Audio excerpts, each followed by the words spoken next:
Hey, Brian, how you doing this morning? Good morning, good morning.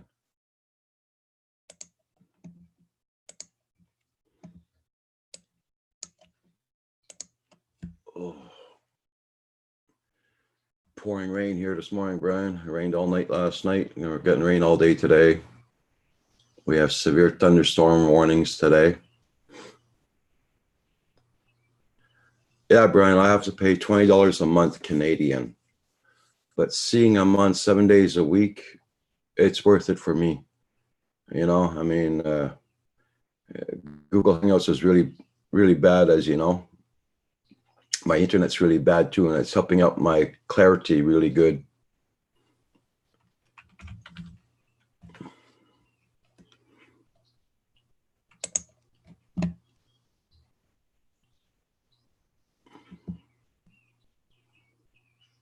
Hey, Nacho.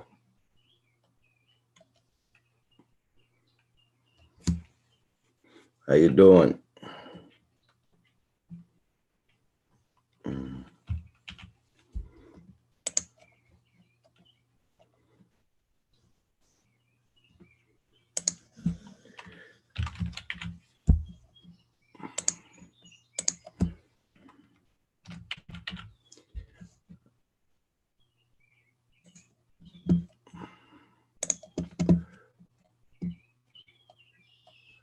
Yeah, you notice how clear it was the other day? Yeah.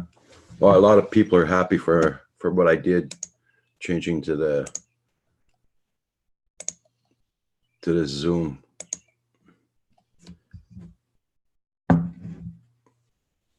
At least people can see my face now.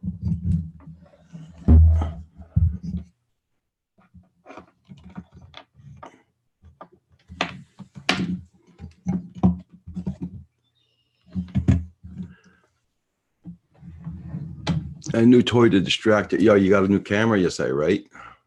Nacho? Yeah, you get what you pay for.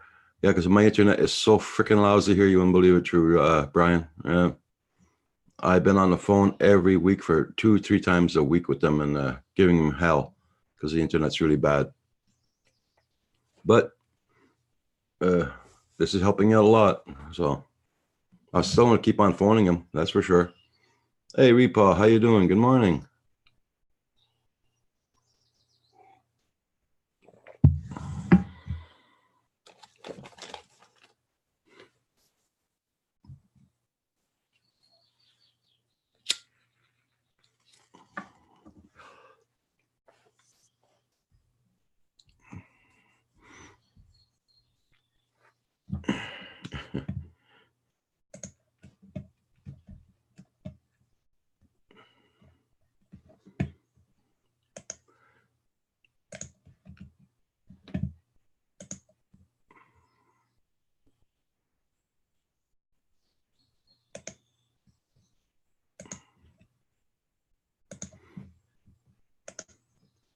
Paste, there we go.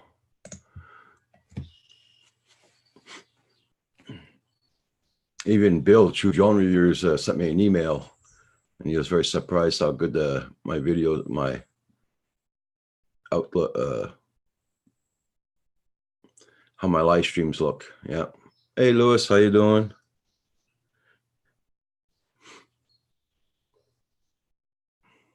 So Centroid's moving this morning.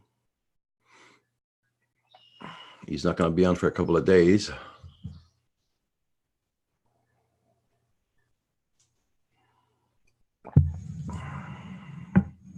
We are grinding gear for Canada today at the shop. Crazy how many events we are doing. Oh, that's cool. Busy, busy, busy.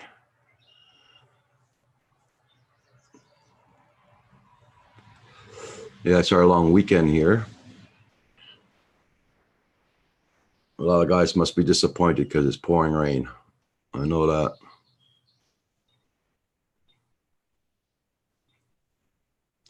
Yeah, moving sucks big time, that's for sure. The last place where I lived there for about 30 years. Then I moved here. And that makes 9 years I'm here now. So I'm not ready to move either. I'm not a big mover.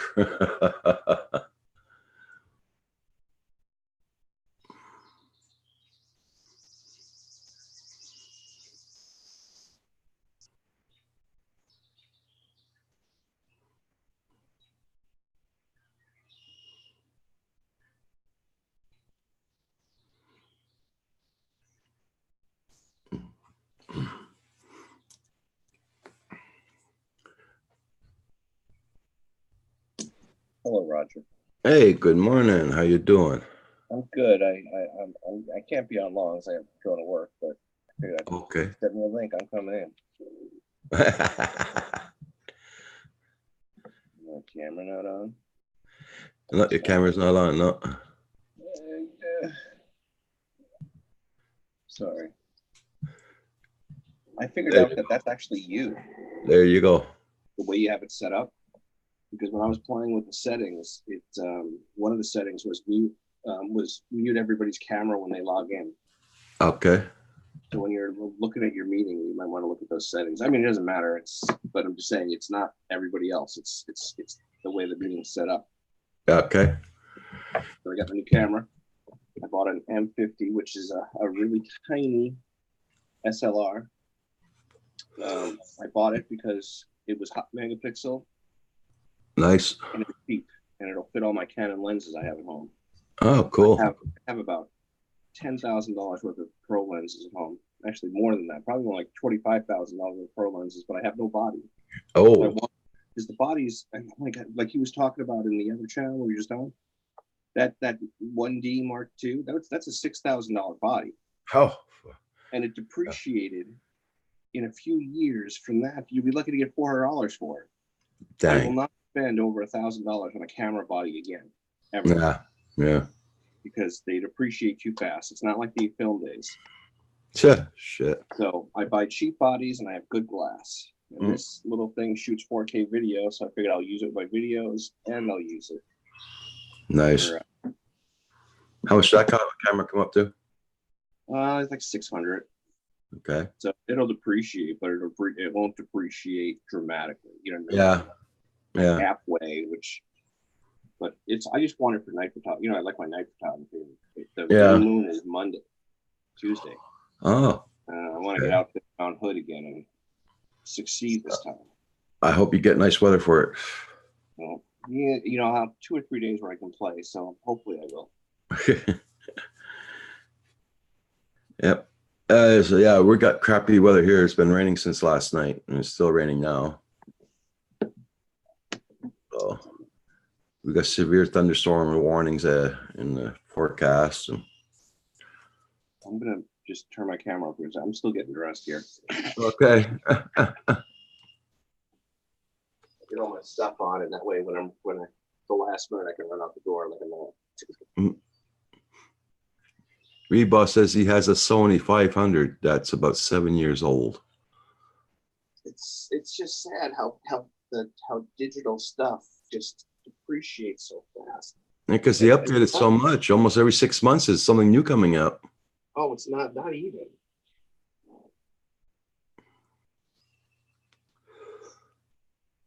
It's like when you buy a computer, every 6 months they upgraded the freaking things,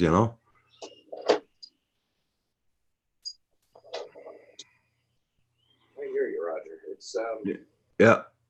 It's and because I mean it changed photography dramatically because when you were threw my pen over my shoulder by accident, trying to put it in my pocket and threw it across the room. All right. You spend $1,000, $2,000, which at that time was a big amount of money for a camera, but you could have that your whole career. Yeah, that's it. Or until you wore it out, and now you spend $2,000 to get like a prosumer level camera, and it's I'm gonna say useless, but in 2 years it's so outdated. The quality changes so much. Like this camera that I bought is 3 times the resolution of that end that cost $6,000 a few years ago. Yeah. I'm putting it in a hat. Okay. To put in my bag with my stuff. A toque, actually. A toque. Because I use the snaps on the side to keep it closed. I don't have a camera bag. Okay. Is that the right word? Toque? Yeah. A toque. Yep. Look at me. I'm Canadian now. Toque. I know Kim has quite a few. He had some cameras upstairs, but we sold them on Kijiji. Those are antiques he had. I'll tell you right now that I'll probably sell this camera in a year. Or because the way they depreciate, why it's still worth something. Before I buy another one. Yeah. Because that's how you have. I mean, really, it's almost what you do anymore. And it's sad. If you like your gear, because like I have a camera that I've had since I'm 17, a film body. Okay. And I bought good lenses. I've always been a photographer. And that one, I've been all over the world with that camera. I love that camera, but I'll never have that kind of bond with another one. Yeah. It's because they're disposable. That's true. Hey, Brent Ariels, how you doing this morning? Hey, Brent. Let's see if I can bring chat in here at the same time. That would be neat. Because I'm trying to work it out. Will YouTube go in a side window? I'm on my tablet. Okay. And it's like, all right. I got it. Nice. So, it's great to see the chat. I can't believe I did. It's a floating window, but it's good enough. It's covering. Hey, Kush FPV, how you doing this morning?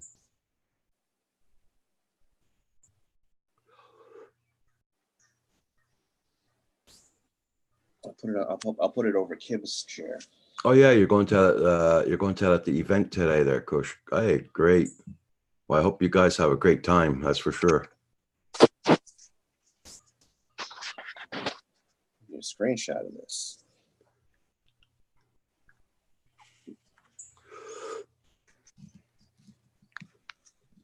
That's not too bad. So it's actually doable on the tablet. I could see chat. I could float the chat over half your picture.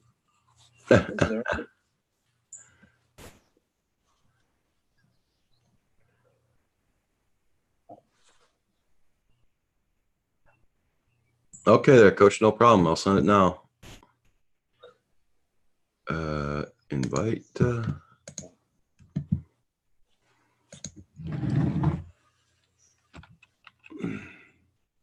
No. I'm not even bringing my computer today to work. I know better. Saturdays are horrible. Coach, just give me your first name. Give me just your first name I find your email.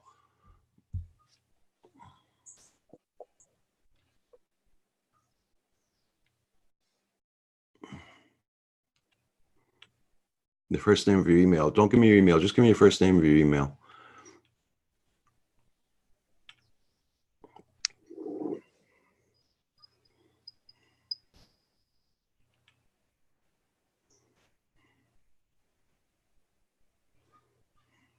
Okay.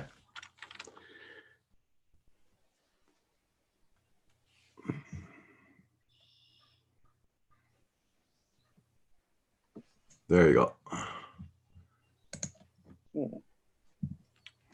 Is my video working, Roger? Pardon? Is my video working? I didn't hear you.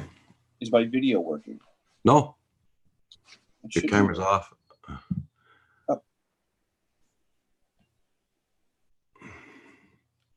Yeah, every time I push the button, it shows you on as me. I push it. So everybody's you now. All right. Well, there you go. Turn off. Oh well.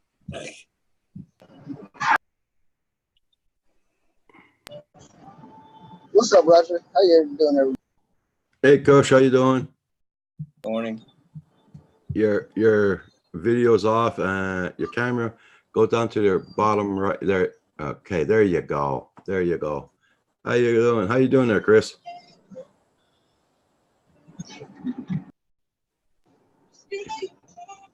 You're on the road. Yes, sir. I am on the road to Muncie, Indiana. I got Time FPV, the ladies with us. We're going to go down to IO, see how many people can. Cool. I know you're gonna have a good day. That's for sure. Oh yeah, we're really excited. It's about a 2-hour drive, but shouldn't be too bad. It's worth it. Yeah. I'm glad you got a nice day for it. Oh yeah, the weather's beautiful today. We got lucked out on the weather for sure. Then we got my Lucky Bot shirt on. Cool. Are you bringing your new drone that you built? Hey, Time, how you doing? Time FPV. Yeah, there's Time right there. Oh, okay. What's up, Time? Hi, Time. Yeah, I've got the 6S build. I've got it with me. I got a few 6S packs. I'm not sure if I'm going to be able to fly at the event, but we're definitely going to snag some footage from the Muncie area and some other spots on the way back. I got the GoPro ready. Yeah. Got the other one on charge. Okay. And you didn't forget your SD cards, did you? No, I got some big. I've seen it happen. That's why I'm saying it. Oh yeah, no, I had to check. And in fact, in the Hero 7, I've got 128 gig. Okay. It's cool. like it gives me like 4 hours of recording time. Huh. Cool. Hey, Frog Bush Eye, how you doing this morning? It's Brent Arios. It is Canada Day weekend here. Yep. Yeah, it's our long weekend. It's like our 4th of July compared to the July 1st here. So you got a 2-hour drive? Yes, sir. Well, I'm happy you're on the road though, getting there. The scene it's beautiful. It's not bad out. Scenery's nice. Really blue skies. That's nice. I hear we got rain. We had rain since last night, and we're getting thunderstorms today. So yeah, I'm running a little bit late, but because I think the freestyle event starts about 10 o'clock, which is about an hour. okay. But, definitely going to get a lot of footage and meet a lot of people. I mean, everybody's there.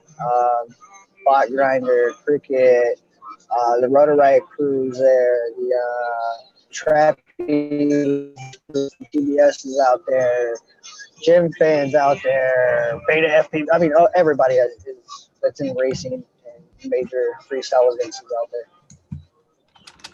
I was looking at the hot dog last night.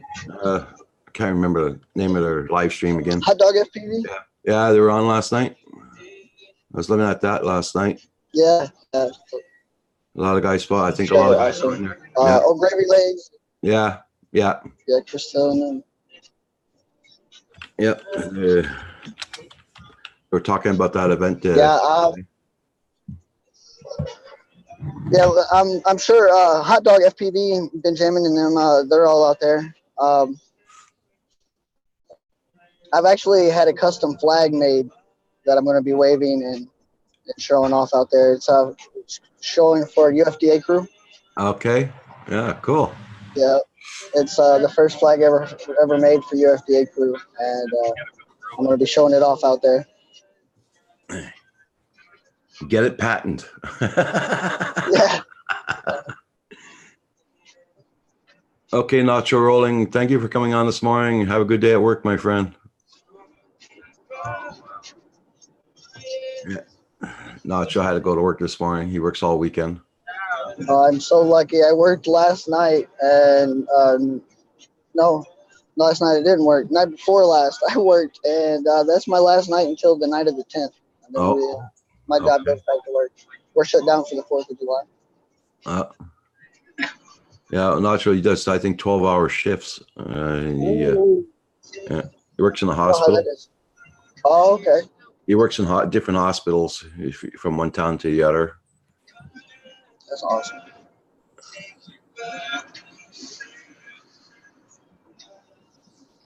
Frog Bush, you're doing fireworks tonight?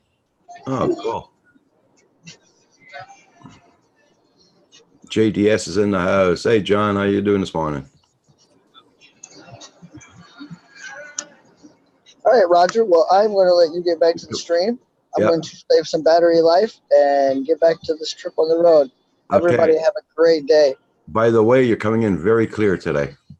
I know the Zoom's so much better. Hangouts was nice and was convenient, but the UFDA crew, they use this for the shit show every Tuesday night. They use this for their streaming, and it works amazing. I'm as you see, I'm on my phone. I got headphones in. Hopefully the audio's been all right. Yeah, and you're very clear. You're not blurry. I'm not blurry. No, it's so clear, no lagging. Like it works. It works great, and you don't have to worry about it getting shut down. That's it. Running for a while. Yeah, that's it. Okay, my friend. Have a good, safe trip, and have a lot of fun. All right, buddy. If you're still on here in a little while, I might pop back in. Update everybody throughout our adventures. No problem. Right. Have a good great day. Have a good Tim. You have a good one too, or time, I should say. Bye.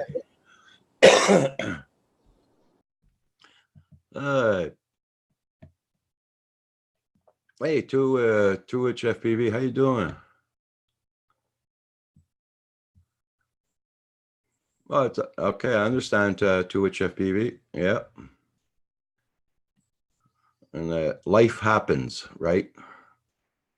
That's why you gotta take care of your personal stuff first before coming on YouTube. That's for sure.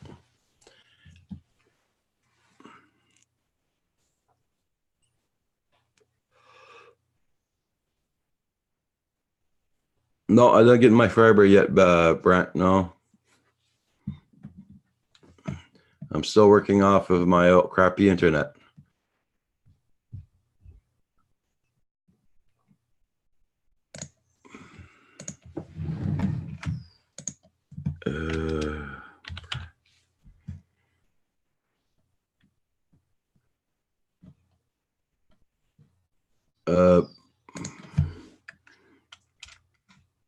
Brent, if you wanted to come on, just give me your first name of your email, Brent, and I'll send you a link.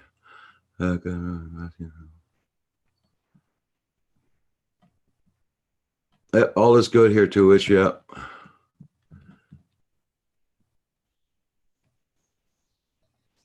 Yeah, it's a lot clearer. With Zoom there, it's a lot better for sure. It's helped up my channel a lot.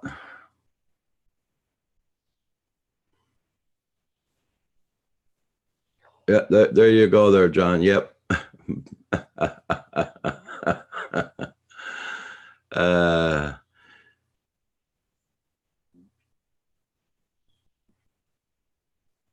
Yeah, Brent, if you want to come on there, just give me your first name or your email, and I'll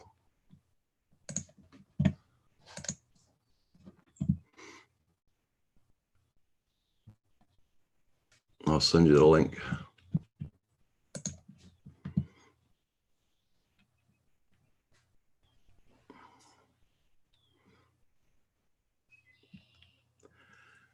No, Hangouts is works really bad for me, man. You can't even see my face or anything on it anymore.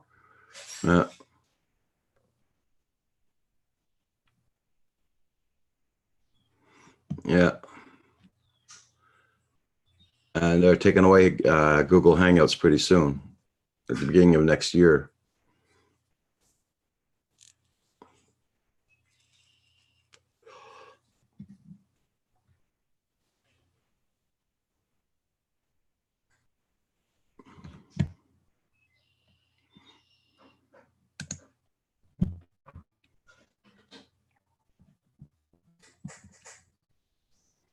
Oh, okay. Wait a minute. Now I can't remember.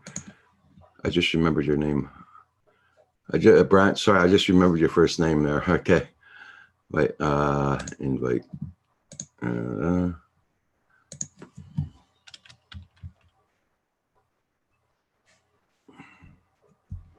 There we go.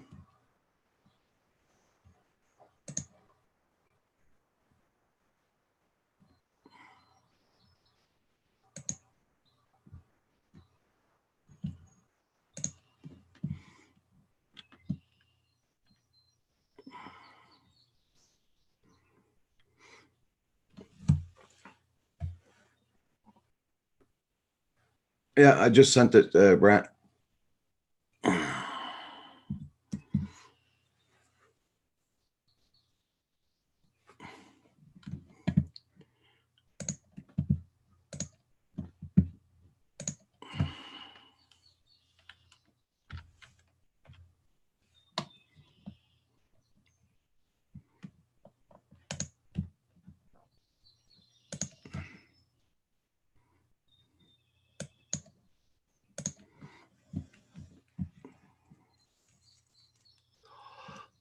Hey, Manic Magic, how you doing?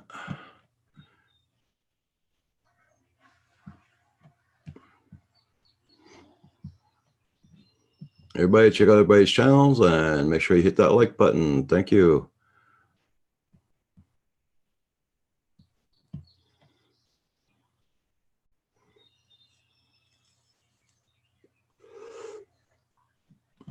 How's your weather down there, JDS? Are you getting the thunderstorms again?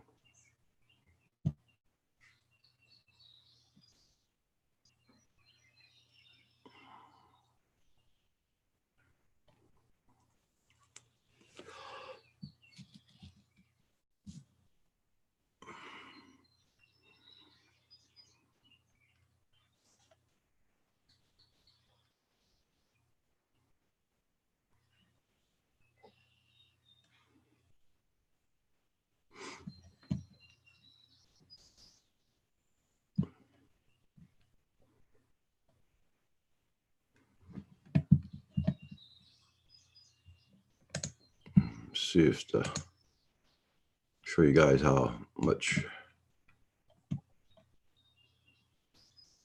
she's still working pretty hard. Yeah, yeah.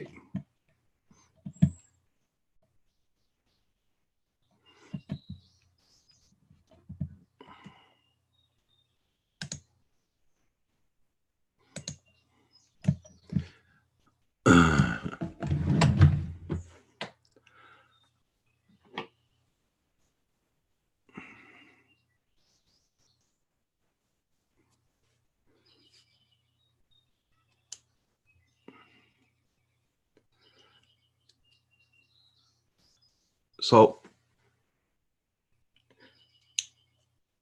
for this Zoom thing there, everybody's enjoying it. A lot of people are getting onto it, that's for sure. Hey, Nomadic Bike, how you doing this morning?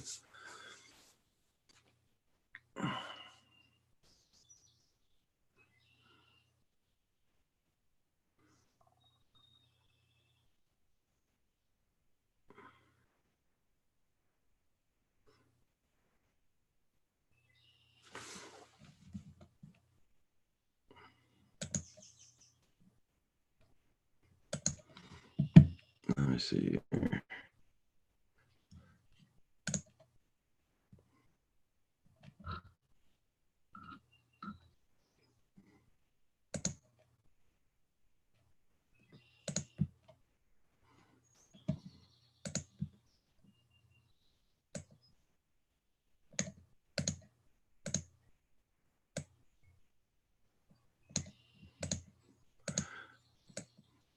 Hey.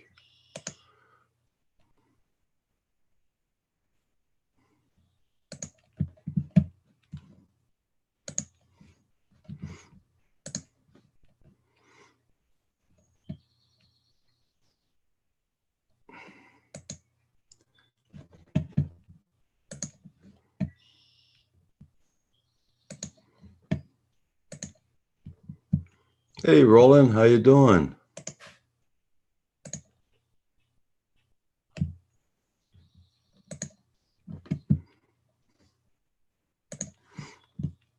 Good morning, Roland.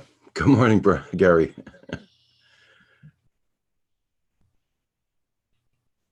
Here, I don't think your audio is working, Gary. I haven't spoken yet. Oh, there you go. Now, I don't see you on the Zoom page. Do I go to the, You don't see me on the Zoom. no. That's weird. Yeah, but oh, you're on the YouTube page. No, wait a minute. I was on the Zoom page and it's blank. You're supposed to see me. Go up on the right on the right hand side corner. Yeah, it says supporter English. Does it say speaker view or? No, it says nothing. Uh, There we go. Hang on a second. Oh, okay. You're in a completely different thing. yeah, My browser. we should both be together. Yeah, there we are. Okay. Yep, I see you there. So it looks pretty nice down there today. You got your door wide open. Yeah, it's hot. It's hot and it's sticky. Yeah. Yesterday it was the same thing here, and we got rain all night last night and this morning, and we're having thunderstorms today. Yeah, we had rain go through last night. Yeah. My phone here. Nomadic bike. I sent you a link in case you wanted to come on. There we go. No, it's been good for flying. I was out day before yesterday and had that flyaway. Yeah, heard about that. Yeah, it was strange, but I flew later that evening and had no problem. So whatever it was resolved itself. A little glitch.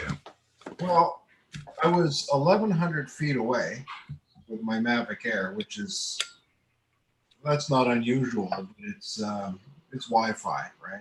Yeah. And I was only 10 feet off the ground. So, you know, I was very low and I was right near some hydro wires. Okay. What happened was the screen went blank. It was just completely blank. It was a complete disconnect. Okay.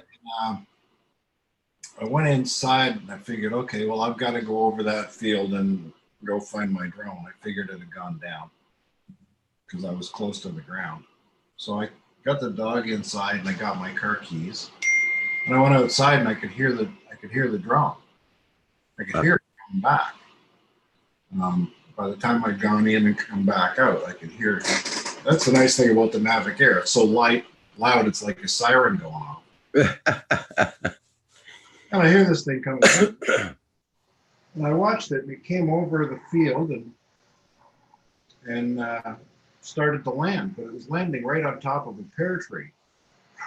Oh, okay. It came down and it stopped a foot above the pear tree. It saw the tree and it saw that it couldn't land there. Yeah. It's covered. Now, I got my remote and I'm hitting the sticks up and down and back and forth and nothing, just zero, no response at all. So I figured, well, I got to try something. I've got no connection and I've got nothing to lose at this point. So I turned the remote off and I turned it back on and there was the picture. It was normal. So I was able to land it. But You're lucky. yeah.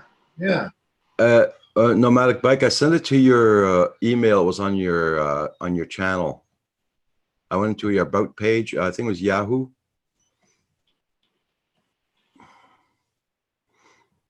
I went onto your about page and I got your email from there.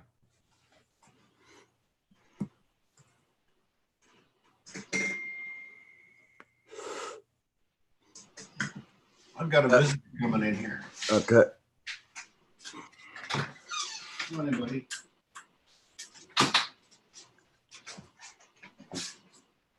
Yeah. So she's all black, isn't she? Oh yeah, Mac's black. That sun must beat on her like it's something mad, man. Being all black like that. Mac was born on Canada Day. He I think he's gonna be 7. Okay.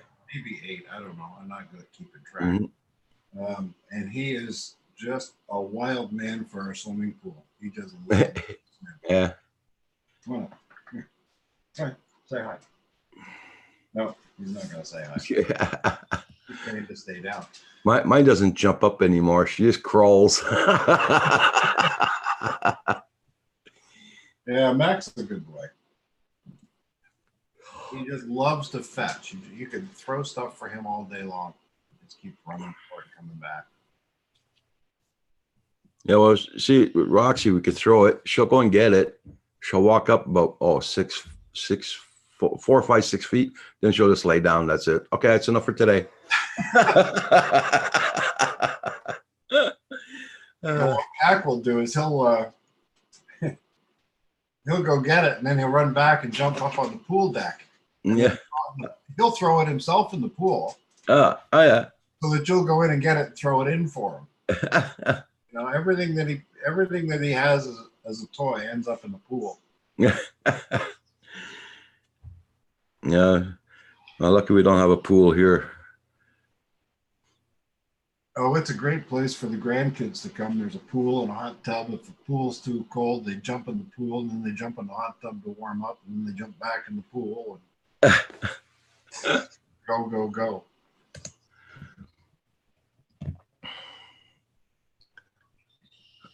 I'm just checking I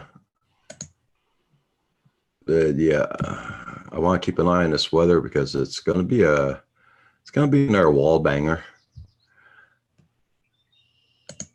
The other night it has really nice lightning. Well, I was on the road when we had that lightning storm. That was something. We're supposed to get 75 Fahrenheit today. Conditions are favorable. Development severe thunderstorms capable of producing high winds and gusts, large hail, and heavy rain. Okay. Not good flying weather. So it doesn't sound like good flying weather. No. And yesterday it was freaking windy like anything. Last night we went down to Lake Erie. I thought I might fly over Lake Erie, and we went down to the lake, and the water was absolutely flat. There's nobody around, and I thought, no, not going to do it. There's nothing. No. Nothing interesting to shoot. So. Okay. Yeah. So. Yeah. Well, here I was hoping to go out and do some things for the fireworks, but because the night we had the fireworks here for that for the John the Baptist Day there. Yeah, it was way too windy that night, but they did the fireworks just the same. But it was too windy for the spark. Yeah. I didn't want, not at nighttime. I didn't want to do it at nighttime there. I did a night flight the other day for the first time. I put the strobes on the drone and took it up, and it was a little after sunset. It was about 9:20, 9:30. Yeah. And took it up, and being out in the country, there's no real lights to see. There's no street lights. You can't. Oh, yeah, I know what you mean. Yeah. I got completely disoriented. I had no idea where I was in the sky. I said to my wife, I said, look over there, look over there. And we're looking at nothing. That's weird. I looked down at the screen, and you've got the little green line that points, that's your way home. So I turned the drone around and hit the forward button. And again, you can hear that siren. It was over there, not over there. Yeah, I know what you mean. You get disoriented because here, same thing. No street lights, nothing here. So, well, I use an iPad Mini, and you're looking down at the screen, and then you look up into the dark sky, and you can just see that rectangle. That's the Mini, Yeah. Try and see if you can spot that strobe in the middle of the bright spot you've got, you know. But playing it back later, Mm-hmm. take the card out of the drone and play it back later on the computer, you go, oh yeah, okay, there's the airport over there. I was heading for the airport. You know, the airport's 9 kilometers away, but at night you can see landing lights. You can't see it in the daytime. Yeah. But Okay. at night you see the landing lights, and I'm well far away from the airport. But Yeah. I should probably, if I'm flying at night, use that as a waypoint. Yeah, where I am. Yep. Which way I'm pointed. Here our airport's 15 miles away from us. Yeah. Hey, Mix Rider. How you doing? Long time no see.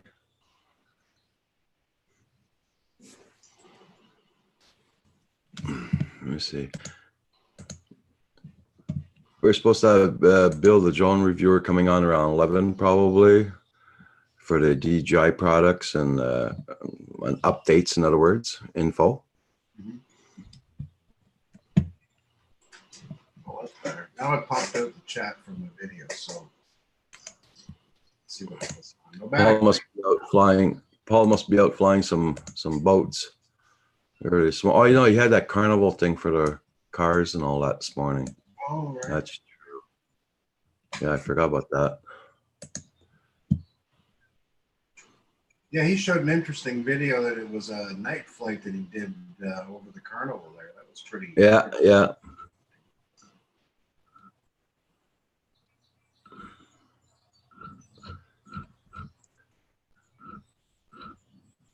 Yeah, that's it. Oh, motorcycle crash and fractured his knee. Ouch. MX rider. Sorry to hear that, bud. Going to be bedridden for 3 months. Oh, crap. Sorry to hear that. Wow, have a good song.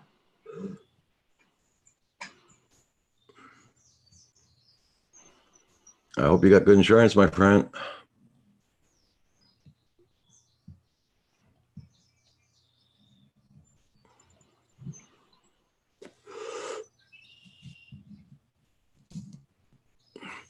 Hey, Luna Music, how you doing? Nice to see you.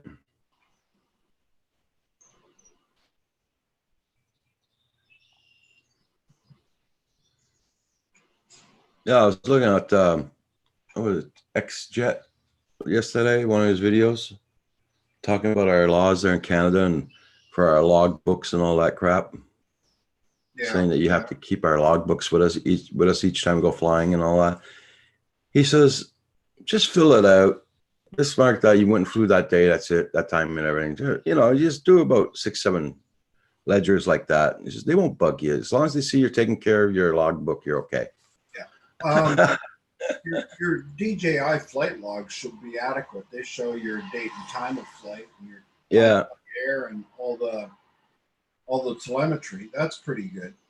Yeah, but like he said, you know, it depends on what kind of a guy you get. He might, if he really likes his job, you got to have the book. Well, what I've got is I've got the Canadian Drone Pilot app. Yeah. That Don Joyce did, and it has logbooks in the app. Mm-hmm. And you can send those logs to your computer and print them out as Excel files. Oh, okay. So if you need to have them printed, that's fine. But I've got my phone with me all the time, so it will have all those maintenance logs. The DJI Go 4 app keeps your flight logs. So okay. I think you're pretty much covered between the apps. You know, having that with you. Mm-hmm. The Drone Canada app also allows you to keep your registration and your certification on the app, but I just print them out and keep them in my drone bag. Okay. Printed. So if anybody ever has any questions, there it is. You know. And then I have a little sticker that I have on my remote that has my drone pilot number on it. So yeah. Yeah, I printed mine out too. Yeah. I got I didn't stick them on my DJI. I didn't stick them on my Spark yet or my controller. I got them printed out, but I didn't do it yet. I haven't been flying, for God's sake. I just took a And if I fly, it's just around here. I mean, like, you know. Yeah. I mean, just took a piece of clear packing tape and stuck that's it. Yeah.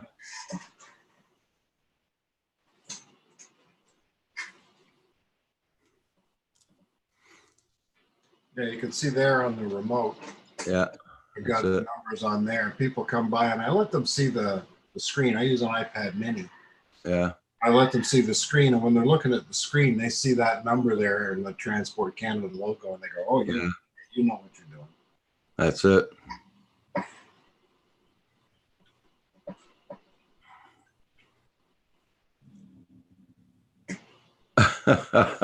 Yeah, JTS. Leave it up to John.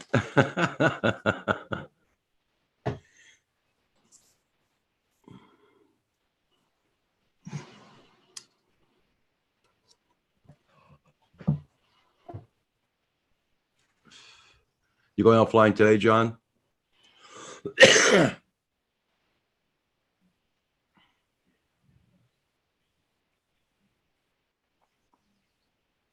Well, here the cops won't bother you. I know that because they said they can't be bothered with that and things like that. You know, they're not going to get out of their cop car and walk half a mile in the field, come and see us. I approached the Ontario Provincial Police in this area and let them know who I was, and also volunteered my services. I said, you know, if you've got somebody that's lost or something, Yeah. you need a hand, here's my card, give me a call. Yeah. And then they said, well, you know, you'd have to register with the head office in Aurelia and blah, blah, blah, blah, blah. And I said, well, you know, that's fine. And, you know, do you want to join the police auxiliary? I said, no. Here's my card. Yeah. If you need help, I'm a volunteer. I would help out in any way.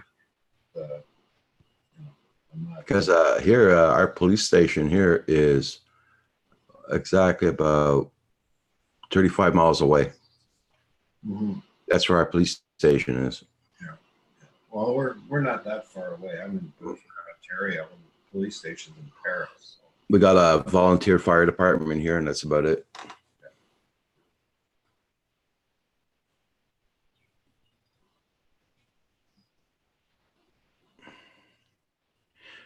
Yeah. I know here it looks sunny by the window, but it's not. It's not sunny. Got clouds like anything this morning.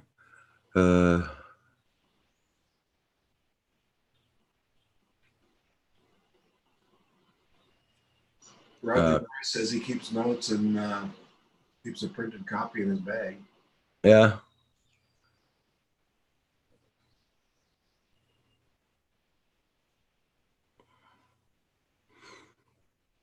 Yeah, so I'm not worried about the cops around here, that's for sure.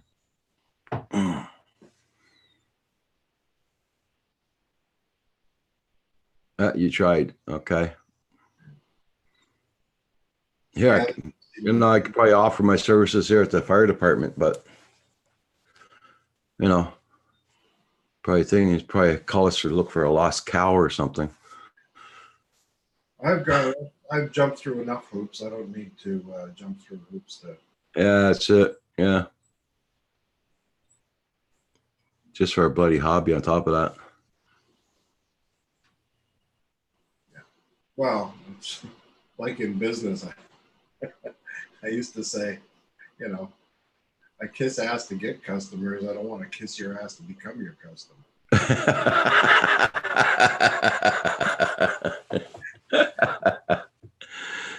You know, it's you know, I'm not gonna jump through hoops to do something for free. You know, if they want me, they know where to find me. Yeah, that's it. You know, at least they know I'm on their side.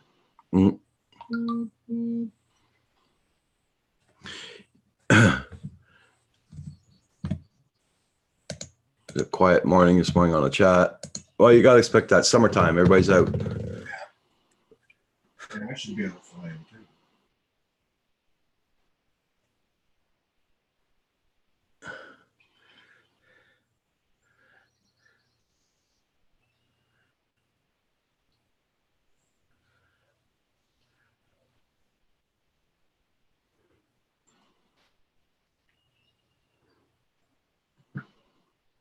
It's a bit hard. So, oh.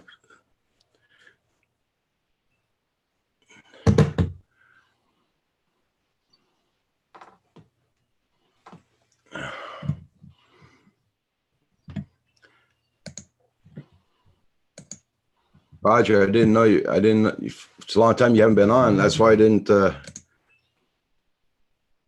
think of inviting you. That's why it's just, you know, I want to send Roger an invite.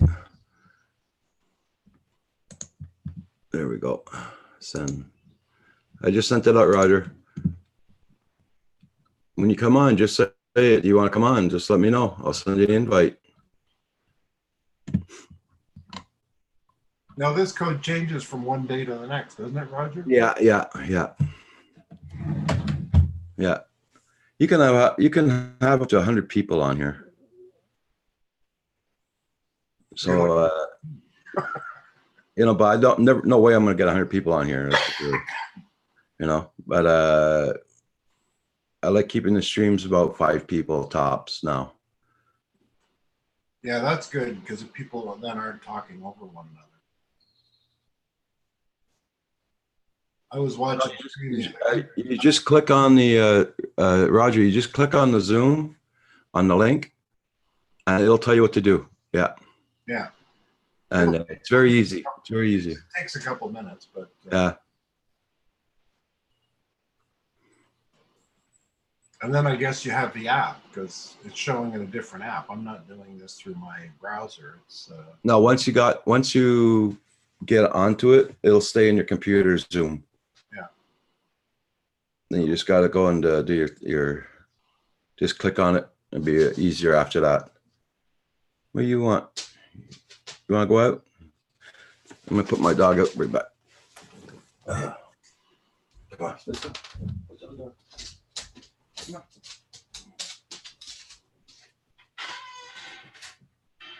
Yes, thanks, JDS. Make sure everybody hits that like button. Good reminder for me.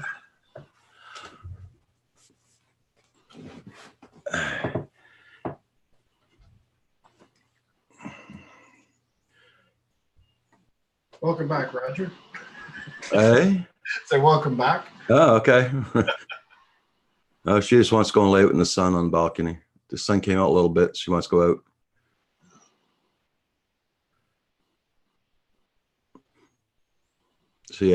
She loves laying down in the sun. Even if it's 100 degrees, though, she'll go out and lay in the sun. Then she comes back in, she'll lay on a cool floor all day.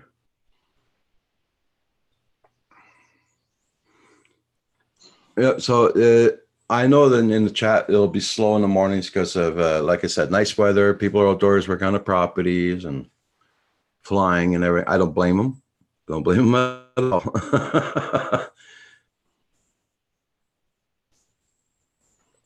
Raise money for Roger.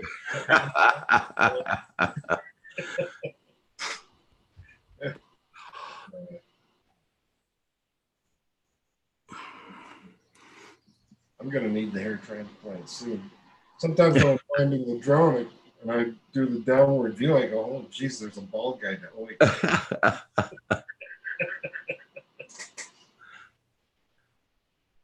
A lot of people are telling me, I'm not going to waste money on Zoom and all that. Personally, I need it because I do live streams 7 days a week. Yeah. If you don't do live streams, then, you know, you don't really need it. If I send you a link, you don't need to buy it, you know? No, this is good. I think. Yeah.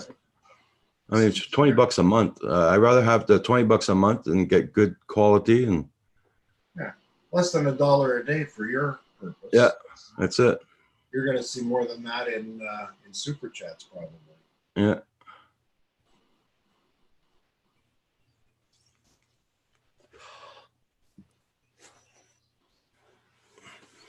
But I'm sticking with it. That's for sure. I'm glad I don't have to upload OBS or nothing like that. So I'm very glad about that.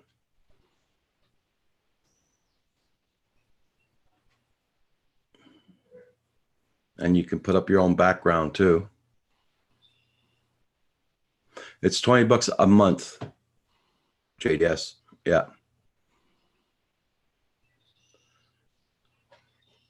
I just put it on my prepaid card and they take it off.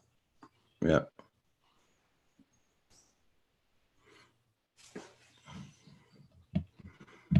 And you can also, I don't know if you got it, you know, right beside your camera at the bottom on your left-hand side, you got a little arrow pointing up. Yeah. Okay, click on that and tell me what you got on it. Well, I've got mute or stop video on the left. That's all. Okay, on your camera, you got there's a little arrow pointing up beside your beside the camera. You know, like a little hat there. Little. Yeah, I got it. It's either stop video. Yeah. Maybe there. Oh, choose virtual background. Yeah, you could go to a virtual background. Okay, say like, look at my picture now. Yeah. You know, and you can go in your own dossier, your own files, and pick up a background you like. Oh, cool. You don't need a green screen, but it depends what kind of a background you got. Yeah, as long as it's static and not moving. Yeah. And,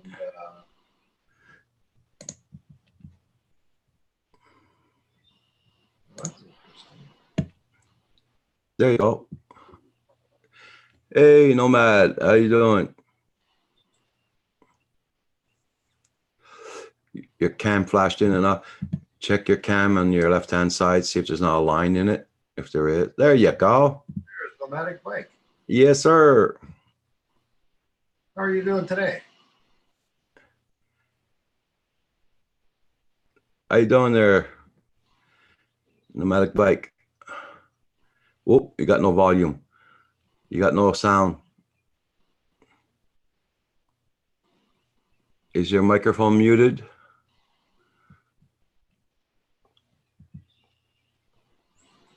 Check at the bottom left. You might have a microphone muted. I can't hear you, Nomadic Bike. We can't hear you. We can't hear you. Hey, Roger. Nomadic Bike, you have to go on your microphone, see if it's not muted. At the bottom left of your screen, check your microphone.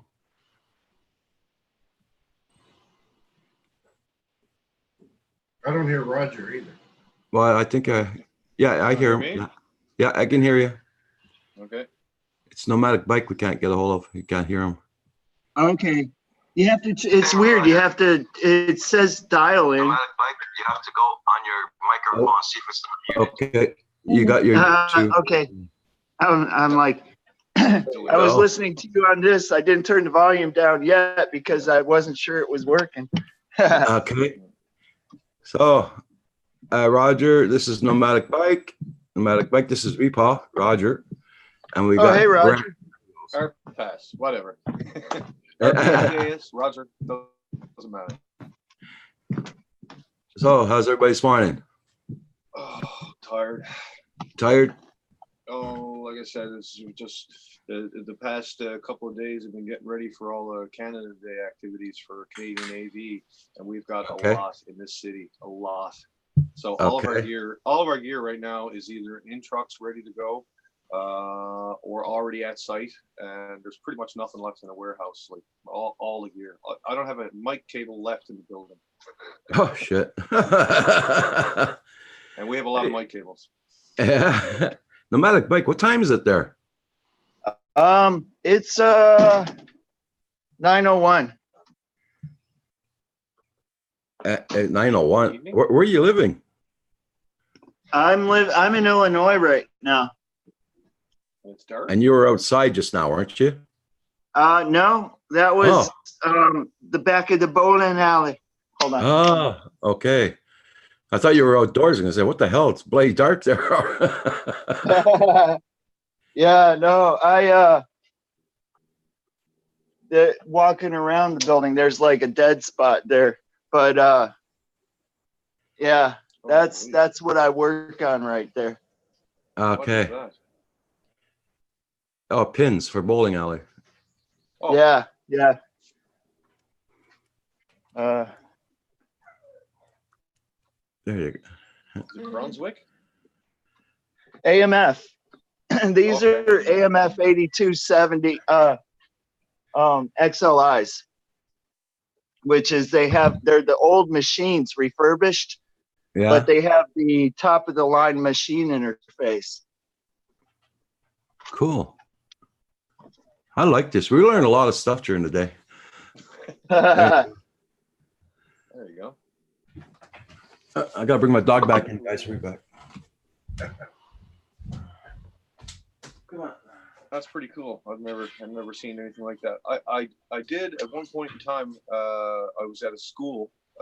We had an old bowling alley in the basement, and this was such an old bowling alley that the pin set was a lever that you put your foot on, so that the pins would come up out of the floor, and there were holes, receiver holes in the pins, or yeah, the actual bowling pins, and then you'd put them on the pins, then you release the thing, and then you sat up out of the way, and then people could knock them down again, and you sent the balls back on a rail. It was all made of really old oak and wood shit. Like, oh, man, it's just extremely old, like hundreds of years old.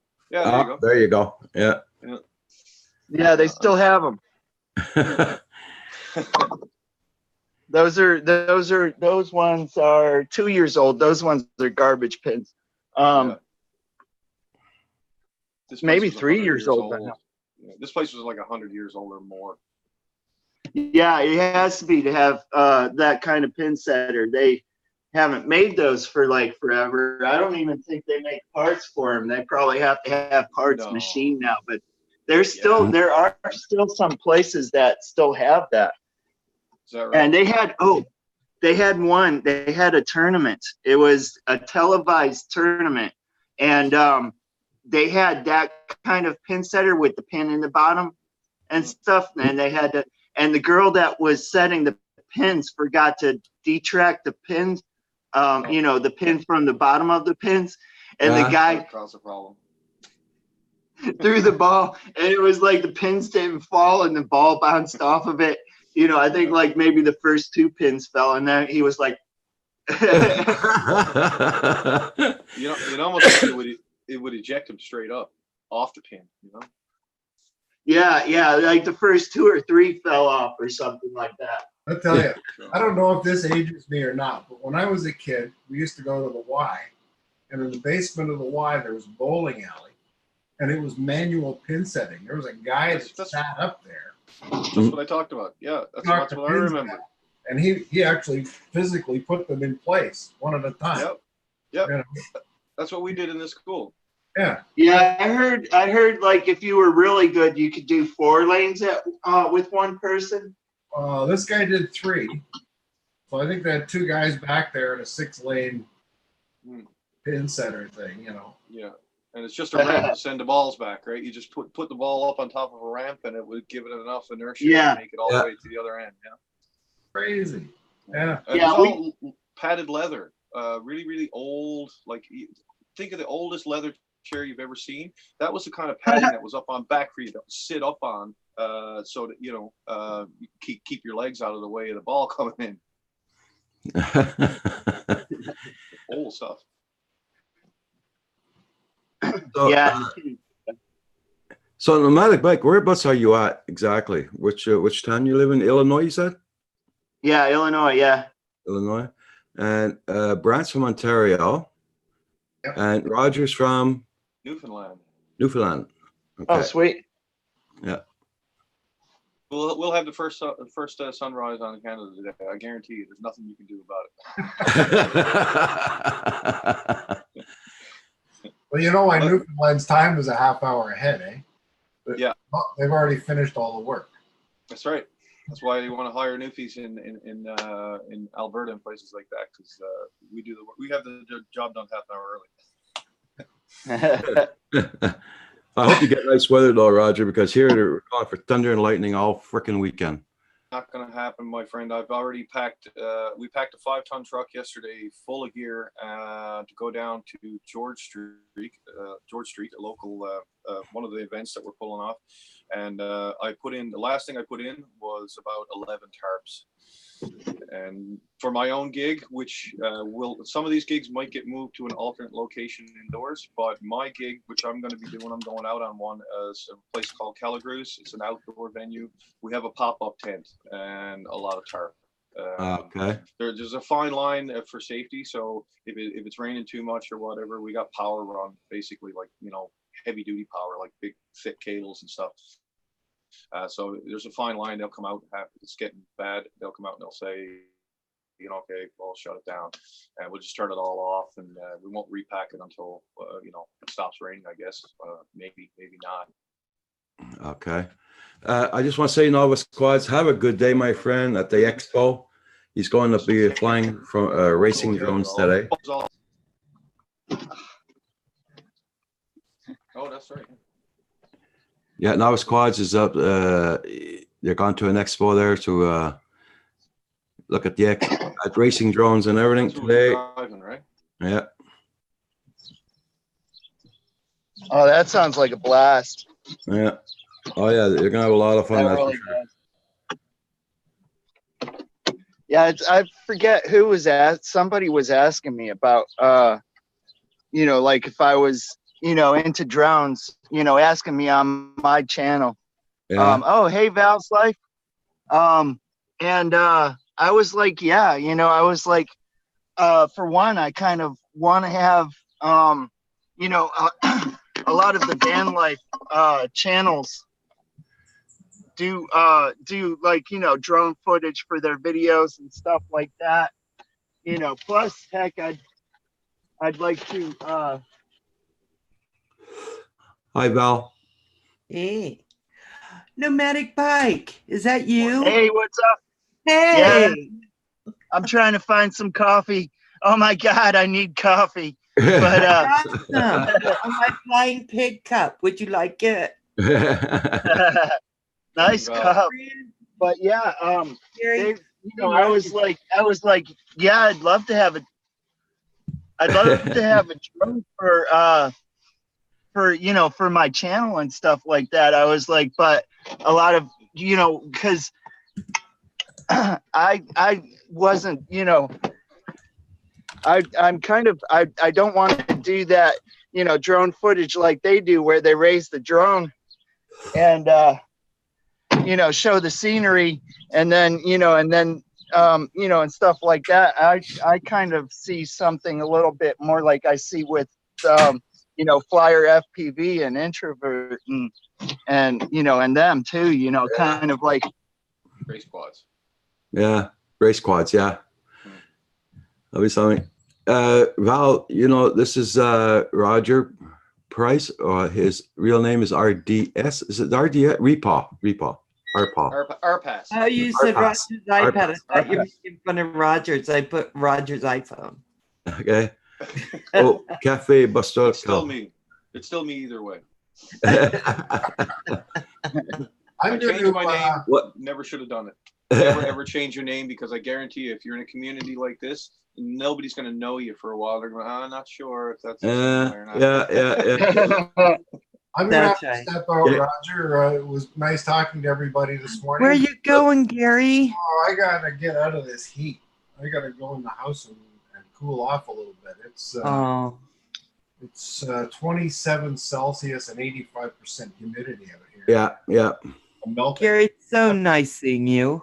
I've got a snowman on my cup trying to keep me. Oh my God. I love that. Very nice. Filled with hot coffee. And it's not working. But anyway, it was nice talking to everybody and sharing the screen. And everybody have a great day and a fabulous Canada Day weekend. Okay. You have an awesome day. You have a good one. Good one. Sure. See you later. Okay. Bye-bye, Brent. Bye. It was nice seeing Gary this morning. Yeah, yeah. He hasn't been on for a couple of months. I know. And I've never been on live with Nomadic or Roger. Yeah. No, yeah, you haven't. Well, this is the first time Nomadic's on. Yeah, Yeah. with me you did. Yeah. But it was quite a while ago. My It lifestyle must have been- changed. I was off quite a bit when I was laid off, and that's when I was on here a lot. But since found a new job, and my 9 to 5 is brutal, and yeah, I don't get time except for Congratulations weekends. on that. Yeah, Yeah, nice. it's been awesome. Yeah, it's a niche job for me because I'm a musician, drummer, and I'm into that sort of stuff, gear wise, So we do a Mhm. lot of gear, So it's Yeah. Oh, nice. packing trucks and setting up sound systems and doing shows. We have a mobile stage and stuff like that. We just did a 75-year Pepsi in Newfoundland anniversary thing down at the park there the other day. Huge, absolutely Nice. Very nice. Awesome. Yeah. My brother-in-law is a drummer. He's the producer for the Smithsonian Jazz Festival stuff. He does all their jazz stuff, and they go all over the world, and he plays the drums with them. I'm going to see him in a couple weeks. I can't wait. I have a few friends that are musicians on cruise ships, and they go off on cruise ships. That's nice. I would do that. I can't play anything, but I would pretend. You can still apply for the job. Yeah, I just hit a recorder and just let it play, and There you go. How hard could it be? My brother-in-law does it. It is I hard. don't know. Believe me, I know. I'm still learning. Val, I just noticed you're at home. You're working today? Yes. Okay. I think I have to be at work like at 10:30 my time. She said 10:30-ish. So I'm thinking that means 11. I'm not sure. Whenever you finish that second coffee, that's when that is. Right. First coffees first. Oh my God. So how you doing this morning, Mr. Martin? Yeah. Yeah. Well, right now the sun is out, but it's very humid, like Gary. But it rained all night, and it rained this morning, and we're having severe thunderstorms this afternoon. So it's going good. Well, as long as it's going good. We've got a weather advisory that we expect a hail and everything this afternoon. Wow. Yeah. Wow. I don't have the chat up, and I'm feeling bad because is there someone in the chat today? It's been pretty much a wasteland this morning. This morning. It can Saturdays when other people have sunny weather. Man, all they want to do is run around with drones. What is this channel? That's part of the problem too. Yeah. Yeah, well, see, it's quiet on the chat because, like I said, there's a lot of people out gone flying. It's a nice day for a lot of people, so I don't blame them for going out and flying. And we expect summer. Yeah, we expected that for the summer. Yeah, cabin people are gone off to the cabins because you got a 3-day weekend and school just ended, so kids are itching to go out to the cabin and all that stuff, right? That's it. Yeah. Why is it a 3-day weekend? Monday's a holiday. It's a Canada Day on the 1st of July. It's like your 4th of July, Val. Oh. Yeah. Okay. Yeah, only they have to have it before we do. Yeah. Oh, Novice is in, and right. Novice and Phantom Flight 101. They're out. They're at the motel right now. They're gonna going to the expo. They're gonna be flying go look at some drone racing. Oh, nice. Phantom 101, what's up? How's fun? So nice to see you. I have to make sure I'm in live chat, then I gotta pop out the chat. Okay, there goes my dog. He's been fed, he's been let out, and he's still gonna howl. My roommate got up, I guess. You have to duct tape around the whole snout.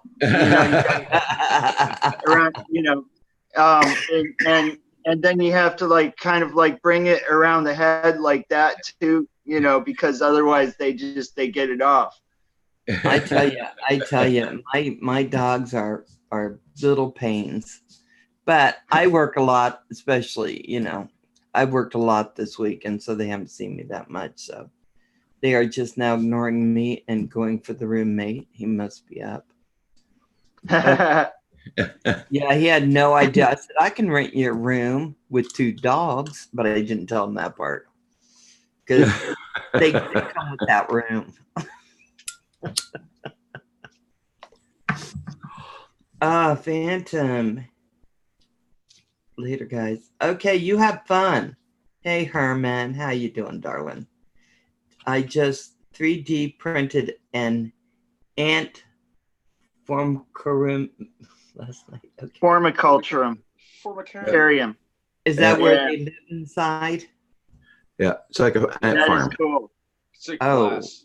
It's like a glass thing, a couple no. inches thick, and you can see the ants make their little troughs all the way through. Oh, how Ants fun. are cool. You can learn about society. No. They're itchy. They get on. They build a bridge and get over it. True, true. They work so hard. So where are you right now, Nomadic Bike? I see you in this space a lot. Sometimes when you do some of your talks. What is this? I'm at work. I'm not working, but I'm at work. Yeah, I do that sometimes. It's a bowling alley. Yeah. Cool. It's not open yet, so I don't know how much this phone picks up really good in low light. It does better than the other phone I had. It does better than my GoPro, stuff like that. It's not really that bad. But oh wow. Yeah. I haven't been bowling in an age. It's been a What time does it open up, your bowling alley? Oh, they're not gonna open till noon or 1 today. Wow. Bowling's not really a morning sport, is it? It depends on how it's marketed, to be honest. You can market it and do really good. The leagues are starting to go, they're starting to go away. Okay. So now, now you have to market to open bowlers, and stuff like that. What's happening to the? Go ahead. Has Glow Bowling reached your neck of the woods where they, put all the neon stuff on and black light everything and have rock? Yeah, we do that. They have 2 centers, and so a lot of the times, like when they have the Globe Bowling over there, the Cosmic Bowling, Friday and Saturday night, that I know for sure. We do over here during the day on Friday or Saturday and Sunday, I think, and then Wednesday night here. Cool. So it's not just here. Right. So is it just the end of the season for leagues, or are there just not many leagues now? Yeah, there's just not many leagues now. It's just kind of a thing that's kind of going out of, people are starting to not want that commitment every week anymore. It's only once a week, isn't it? Or is it every night? Once a week, yeah. Oh my God. Well, I know they just built a brand new bowling alley up where my brother lives there. They spent millions on it. And it's open 24 hours a day. Oh, and geez. the place is always full. It's always full. Yeah. So, and he's right beside Montreal. But my brother's in the league down there, and he plays every Thursday night. But he's at the bowling alley 3 times a week, 4 times a week. Before, it used to be at the casino every 3 or 4 nights a week, but now he's at the bowling alley. Good. It's a better fit for him. Be better, Yeah, better trade-off for sure. Yep. Now maybe he can buy that bowling ball he's always looked at. Yeah. So, Nomadic, where about are you located? I'm in Illinois. Illinois? Okay, I'm in Idaho. Well, John DiNardo.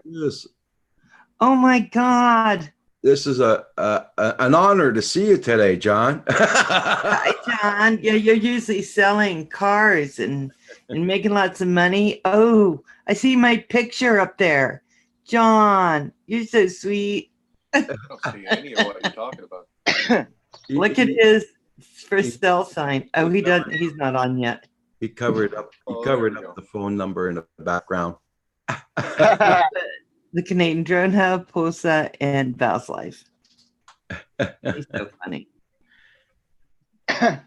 You having problems, John? Just No audio. if you have, John, if you're having problems for the volume, check on your right, left-hand side. You'll see your microphone there. It might be muted. Yeah, there's one for me. There was one that said dial in audio, and then there was another one that said audio something. I think it was the top one. Tap that one. It was top Yeah. right for me too. Oh, Oh, nice, Herman. Yeah, you too. Did you have problems getting on, Roger? me? No. I had to go into the menu at the top of the screen and hit start video. That's the only thing I had difficulty with. Microphone seems to be fine. John? Yeah, I had to download the app. I had to give it all the allowances, give them my first child and all that stuff. And there you go. it was a little bit of an ordeal, but we got through it. I tried to give him my firstborn also, but they gave it back to me. Why are you back at my doorstep? I don't know. Hello, everybody. Can you hear me? Yeah, we can There hear you, you John. go. Loud and clear. Yeah, it took me a little bit to figure out all that stuff. Yeah, but now you got it going for first time. You don't have to go through that again. It'll be all okay after that. Look how clear Roger is. Yeah. Like it's the clearest I've ever seen your live stream. Yeah, your live stream's really clear, Roger. Yeah. Nice to see everybody, by the way. I've been buried in work, so. Buried? Oh, no. Literally. Yeah. Now everybody's off until the 8th. I gave everybody a week off. Nice. Oh, did you? Are you off till the 8th? Supposed to be. Yeah, there you go. But he's at work this morning. Of course. I sold every car but 2 of them. Oh, wow. So that's why I was so busy. I couldn't get on the stream or anything. I couldn't believe Now you got to go get more cars. Yeah. I won't do that until after the 8th, though, because that'll take my entire week up if I do that. John, do you do that using the internet and auctions and things like that as well? Because I used to work for a used car dealership, and that's kind of what our general manager was doing all the time. It's like and it's a constant thing. People don't realize it takes you hours to research just one car, to make sure the car is what they say, especially if you're looking on the internet. It's crazy. Yeah. And if all that's wrong with it is the brain, don't buy it. Right? Oh yeah. Oh yeah. I try to buy everything that's only a couple of years old under factory warranty, so I don't mess around with the older stuff. Yeah. Good idea. It's less of a headache. One owner off lease. Yeah. That's the beauty stuff. Yeah. Yeah. 40,000 on it. Most of my cars have less than 30 on it. Wow, that's good. Yeah. Any Suzukis? Not out this way. No? There's not even a Suzuki. They're so hard to find parts for in Massachusetts. It's ridiculous. Yeah, they pulled out of North America in 2013. The dealership that I worked for was one of the new car dealerships. And of course, we were still doing maintenance on them right up to. I sold my Titan truck, traded my Titan truck in V8 on a Suzuki Kazashi, which is it's a sedan, right? The all-wheel drive, beautiful car. But yeah, they're starting to die off now quite a bit. Oh yeah, we had one in the other day and we couldn't get anything for it. No parts. The oil pan was rotted out. The car looked. Napa? You guys don't have a Napa? What was that? Napa. Yeah, no, nobody in our area has any parts for it. Yeah, nothing. That's a shame. It is. But I'm terrified if things start to go wrong with mine. I'm going to have issues like that, but I'm going to hang on to it for a while longer because I haven't. John, I should give you the phone number. I should give you the phone number. My brother works in Vancouver. Yeah, that's the biggest scrapyard in Canada. No kidding. That's where he's the manager of that place.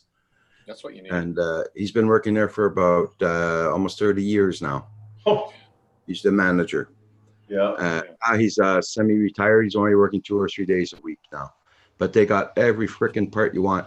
In Vancouver, there's no winter, right? And there's no salt on the roads or whatever. So your cars are not good. Yeah. Yeah, it's like going out, out to the southwest out here. There's everything. Yeah. The junkyards is there because they didn't want to have them out in the yards anymore. Yeah. Yeah.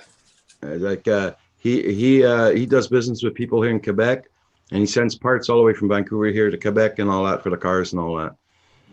So, Then you can go and see Roger and pick up all your parts. no. Just have them all delivered there, That's it. all over Roger's yard. So I didn't know I was going to connect right to your live stream without telling you. I did, I saw you. I was up the street having coffee with a guy, and I saw your email come in.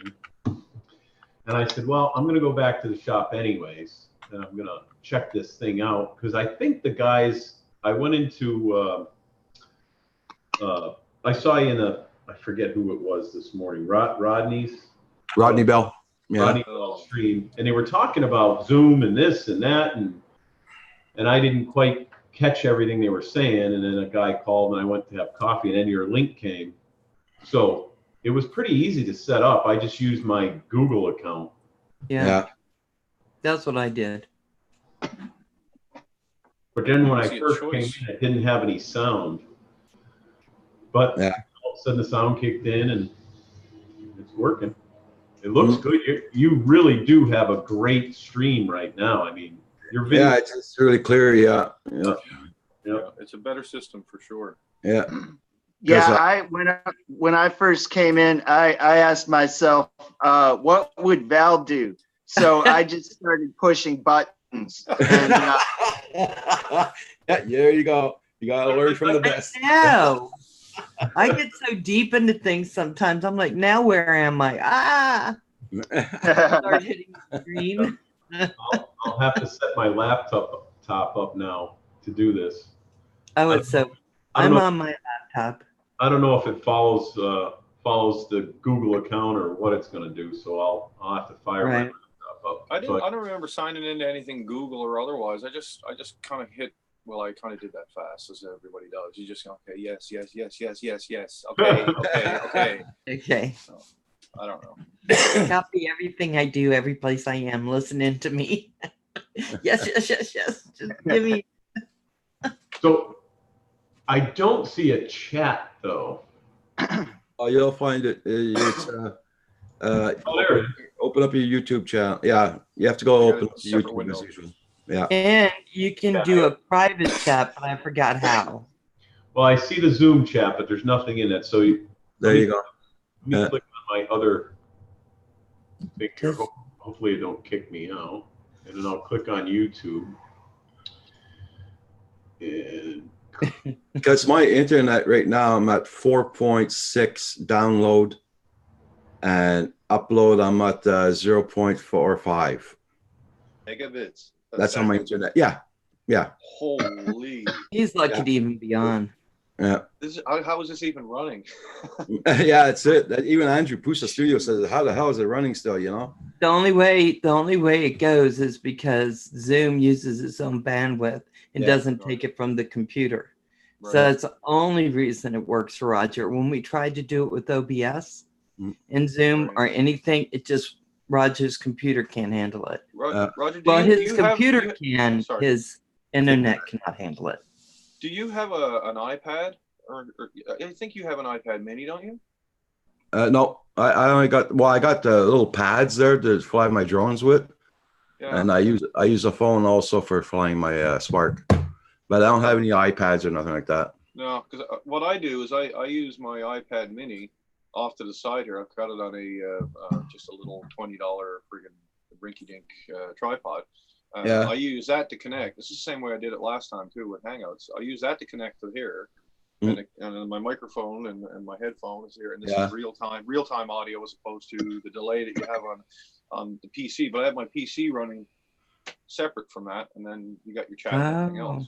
Okay. I find that the easiest way. If you had a separate device or something that you could use for your Yeah. camera, that might take a little bit more strain off your computer. Yeah. Val is saying it's not any strain because it uses its own. Oh no, you know how Task Manager works? Mm-hmm.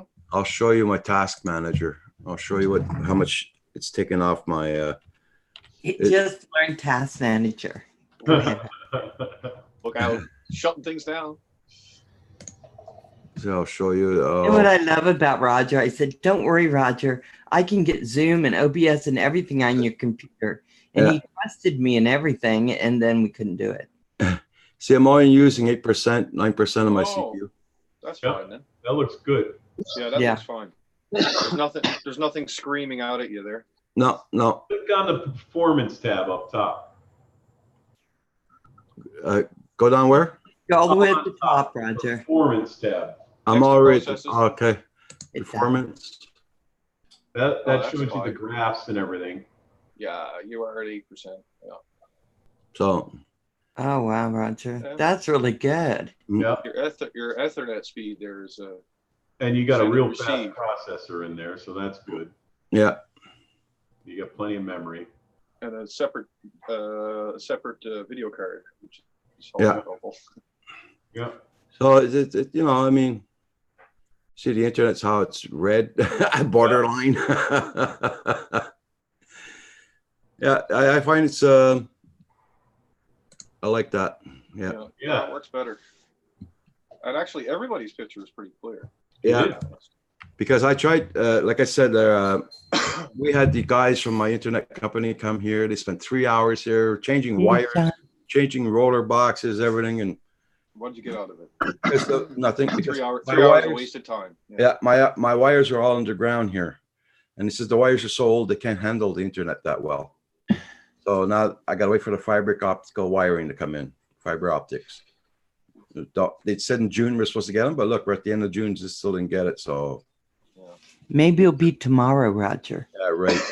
I don't know. No, it's still put the wire on the post here. Oh, Hell's Pond. You had to put a banner up saying temporarily out of service due to maintenance. In a live stream. Yeah. From your phone with just that. Hey, Blizzard, I didn't see that news story. He said, did anyone see the news story? DJI possibly a national threat to USA, sending info back to China. I knew they were in trouble. They've been saying that. Yeah, that came out a couple of weeks ago about that.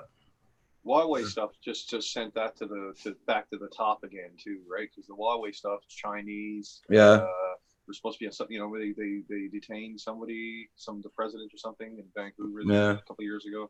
Anyway, that seemed to have brought that out to the surface again, but I don't know. Yeah. Sure, you get fiber optics undercoating. You know what? I'm going to tell you, for you guys that are worried about that, and I know you take national security very seriously. Yeah. Go ahead and send me your drones, and I will inspect them myself. Hey, Nikki's bike, how you doing? Yeah, shut it down. He's here now. Okay. Yeah, as far as I know, they do take their national security very seriously. They're like, the prime minister's right there. He's right there. I don't know. Oh my gosh. There's still that delay from Zoom to YouTube. Oh yeah, I noticed that. Yeah. There's what? A delay. Because I'm watching everyone on YouTube. Yeah. That's the good thing about having two screens. You can put one thing on one thing. Right. So with Google Hangouts, there's a delay. And with, I think OBS, there's a delay. I don't think there's any way for them not to have that. Yeah, it's not like they're going to do. Yeah. It's actually FTA or FCC. Okay.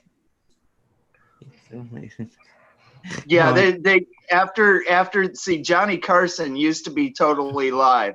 Yeah. And after like a time or two, somebody coming out on his stage and lifting her shirt up, there was a at least 3-second delay born right there. Most radio stations that do live talks have a 10-second delay on it as well. Purposely, Yeah. just exactly that. It's just like a little buffer. Yeah. And they just keep releasing it until somebody says something they shouldn't, and then they Yeah. stop, and then they'll edit that little bit out and they'll run again. Yeah.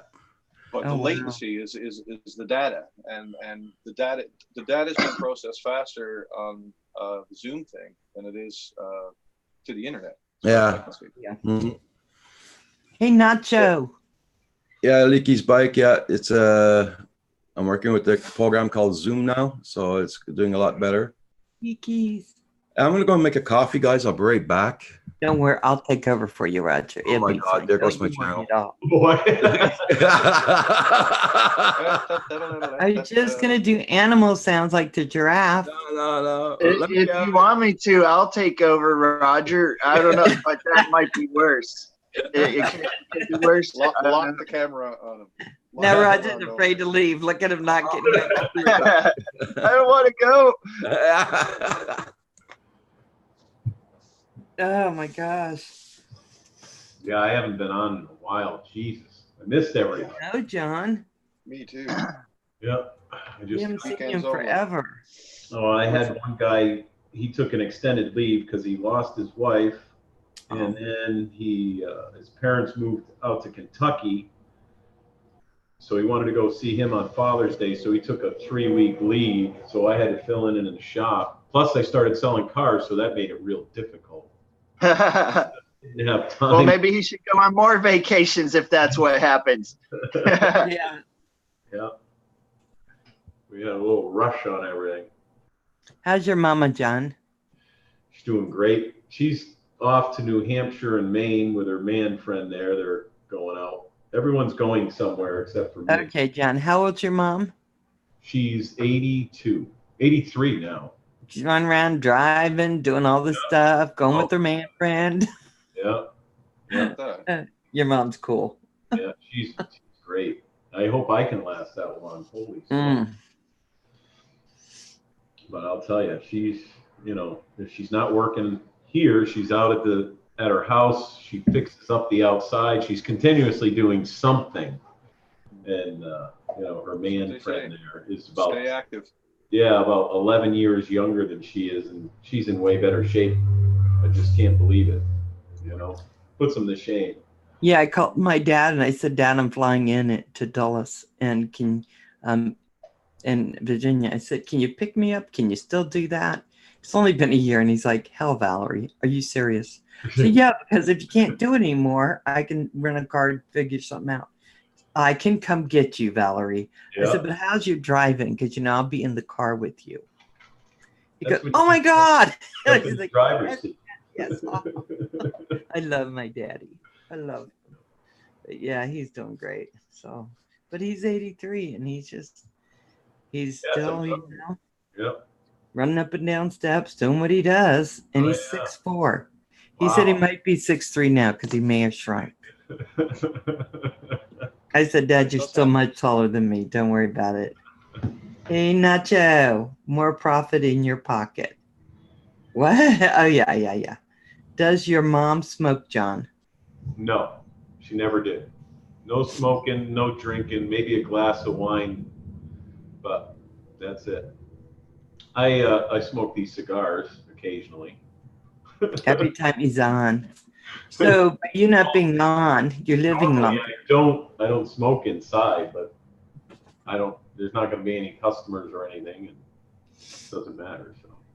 Just out of curiosity, do you guys have a screen swipe or something like that? Because I'm on mobile app right now. I was just swiping through my screens. I can do the this one that I'm in right now. It's got like the 4 squares at one time. Over here, it's like showing one person at a time. I don't know. It's showing. Yes. Oh. What we have is a gallery view in the upper right-hand corner. So right now I have everybody across the top, and if I click on it, I can get 4 squares in the middle and 1 on the bottom. And, Okay, I'm not getting the one on the bottom. yeah. But I swiped all the way, and it said microphone meeting like muted driving mode. Tap microphone to speak. Oh, no kidding. Oh, wow. I was like, oh, hey. So What's that's that? good, because when you're driving, you want to be fooling with your phone and Yeah. tap Right, exactly. Right, Val. much as you That's can. right, Val. That wasn't my fault. No, I think they should tell you when you rent cars to go, whatever, how, someone told me there is not that face on the computer. I said, oh, yes, there is, because I saw it when I was driving. It was like, I thought, what the hell? You just have to drive bad enough to find it. Oh, she did. Who knew I was driving out of the lines all the time? It dinged. Figure out why I was dinging the whole way I drive. Ding, ding, ding, ding, ding, ding. Oh, ding. yeah. I was like, that made it worse because like I had anxiety. Yeah, yeah. Stay inside the lines. The lines are our friends. Oh my God. Blizzard is asking John, does your mom smoke? Yeah, no, she doesn't. She does not smoke. We were on top of it, John. Don't worry. Yeah. Talking about his mom dating and what's going on. Oh, yeah. What's her number? All that stuff. I don't know. Yeah. So we call, see what she's up See to. what I Yeah, did it starts with a 4 and ends That's with awesome. the 7. Yeah, I did that for Pooza Studios, but I haven't been on yet with that in the background, with him on. So Roger, you're on there. My show's on there. And Roger's on there, yep. thank you, John. Does anyone else get hot when they drink coffee? Nope. Nope. I'm always hot. Yes, you are, Nomadic. Thank you very much. I was going to That's say what something I'm gonna about do. John's Right back. mom dating, but I won't. Because you're nice, have you bad, and I like your Roger's mom. back anyway, so you got to keep it clean. Yeah, we got to watch what we say now. Oh, darn it. Yeah. Roger. Hey, Rodney Bell. Good morning. Hey, Rodney Bell. I was going to show you. Oh, So I was going to show, I got this from Rodney Bell in the t-shirt. oh, that's beautiful. In that, Oh, that is and awesome. it's like a Yeti. So I'm going to show you. This is my Yeti. This thing was like $30, 30 some bucks. This is the same exact thing. They're the same. Mm. That's what's so cool about this. And now I have 2. And I have a drone on this one. I don't know how she did that to make it stay. It might be Trish, laser etched. Tiffany did this from RC Custom Designs. Yeah. Oh, really? Yeah. She does these for Rodney Bell. Thank you, Rodney. Yeah. I love it. Because RC Crazy's wife does t-shirts, hats, and everything. She does it all. Yeah. I can't remember where I put my. You know what? I think I lost my hat again, Roger. But she does have her glasses though, so. Yeah. That's a good thing. Yeah, I got it before I came on because Paul's always saying something about it. Yeah. Oh, Paul's gone. He's flying the what do you call that there? Is it a parade? The fairgrounds and all that today, and the cars there. They drive them up and down the street there. The Oh, classic cars. Yeah, Mhm. he's filming that today. Yeah, I called him. I know, Rodney. It was so sweet. Thank you. I called the fairgrounds and I said, "Can you please give Paul some work because I can never go anywhere live that he isn't there." I said, "I don't know what's up with this. He's like a movie star. You should hire him." Well, I'm Policy. sure there's some people saying that about Nomadic Bike. Okay, nobody's saying that. Never mind. Yeah, they're all saying it, Nomadic. They all call me, go, "Have you seen Nomadic?" Ah. When I'm working, sometimes Nomadic, I just go and turn your show on. So put my earphones on so I can listen while I'm working with Mary because, oh boy, Awesome. I need Hopefully something other than thinking It's about too that. loud here. There's about 100 motorcycles they're taking off from the Indian motorcycle dealer across the street. They're having a ride today, it looks like. Oh, nice. When I was coming back from Pocatello, I went down and did a support group at their detention for kids. So I was coming back, and that's when I had a lot of trouble with the car, Roger. That's when it was like, slow down, what the hell's going on, that kind of thing. And I'm driving back, and there was, it had to be close to 50 motorcycles all at one time on the highway, taking up everything and going the exact speed limit. You sure the kids didn't fool around with the car when you were there? Draw the scary face. So that's when it's come back from Coeur d'Alene or Lewiston that I saw the scary face. I mean, and then they said there is no scary face on this, and I said, well, it wasn't in my mind. I'm pretty sure I saw it. Some of them will actually, if you go out of the lanes more than 3 times, it'll say it's time to take a break, get a coffee. Yeah, that's what it said to her. Yeah. Yeah. Yeah, I kept saying, take a break. You need to take a break. Yeah. It shows me coffee. Yeah. And then I think at one point it said, what the hell? Take a break, damn it. And a lot of the newer ones, if you go out of the lanes, it'll steer you back into the lane automatically. Yeah, that's scary. Yeah. I couldn't figure out why I didn't have control of the car. It kept, I wonder what's more scary, you driving or the car taking control. Yeah. I think the car was doing it because normally my car never pings it. Of course, it doesn't have that program, but that's beside the point, truly. What type of car was it, Val? A Toyota, however you say that, Camry. Camrys. They all come with it, so it must have been an 18 or newer. Yeah. Well, it only had like 3,000 miles. Yeah. All of them come basic now with that in them. Yeah. Well, I was considering buying one. Not that you can shut it off. Right There's actually a button to shut that off. Oh man, I would have so shut that off. I was like, stop bossing me around. I don't want a coffee. Yeah. Well, I do want a coffee, but I don't now because you said it. You said it, right? And then I pulled into Dutch Bros, got my coffee, pulled out, and it's like, stop for coffee. I'm like, I have my damn coffee. So now you're playing, you're not the boss of me with your car. That's right. All the way down the street. Yeah. You're not the boss of me. You're not the boss of me. Hey, Dave, how you doing this morning? Rodney Bell, Blizzard, Hellspawn, Leaky's Bike. Glad to see you here. Podolsky, I haven't seen you before, I don't think. Yes, very good film of footage, cinematography footage on his channel. Very nice. I love the banner. I have them, but the bell wasn't checked, so now I got them again. You know what I hate? I hate when I go back and there's no bell. Oh, yeah, got some beautiful scenery on this. Oh, man. Yep. Look at the coloring. Yeah. Nova Scotia. Bill's going to come on this morning, give us some news updates on DJI products and updates. So I want to see what we're going to do about getting all those DJI products in my house so I can investigate.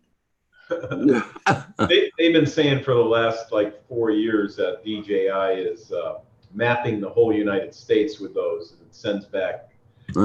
Hey, Brian Gearby, how you doing? What's the difference between that and that little Google car that goes everywhere? Brian Kirby. Just to put this out there, if my address is closer than Val's, you can send it to me. It isn't. I'll help you as much as I possibly can. We'll put it up, hit return home, and see if it goes to China. Yeah. If it doesn't, we'll send you a note. It didn't go to China today. We'll check again tomorrow. Yeah, we'll inspect it for 2-3 months, thoroughly. Oh my God. I would love to do that. How you doing there, Brian Gearby? How you doing this morning? So guys, I got a email. Have you guys gotten this one yet? Asking me to review products. And he said, if you can go on to Amazon and leave, and I told him, sure, send me whatever you want. I'll review it. I'm not saying it'll be a good review, but, and then he said, because they saw me, they saw my comment and sent it from I Love Trading, right? Oh, So cool. we saw you comment here, and we saw that you commented on this project, this product. And he said, and if you can leave a review on Amazon. And I said, I probably won't be leaving it on Amazon because I'm not pre-buying anything. Right. You know how they say, you know, buy something? Yeah. We'll send you the money. Well, it's not really the right thing to do, right? Yeah. So I told him, yeah, and he said, okay, we're sending him. Oh, there you go. Good. What are they sending You you? got something real then. Car things. I'm like, oh yes, I think that's what happened. Roger, do you think they heard about my car drive and they're trying to send me things that won't hurt me?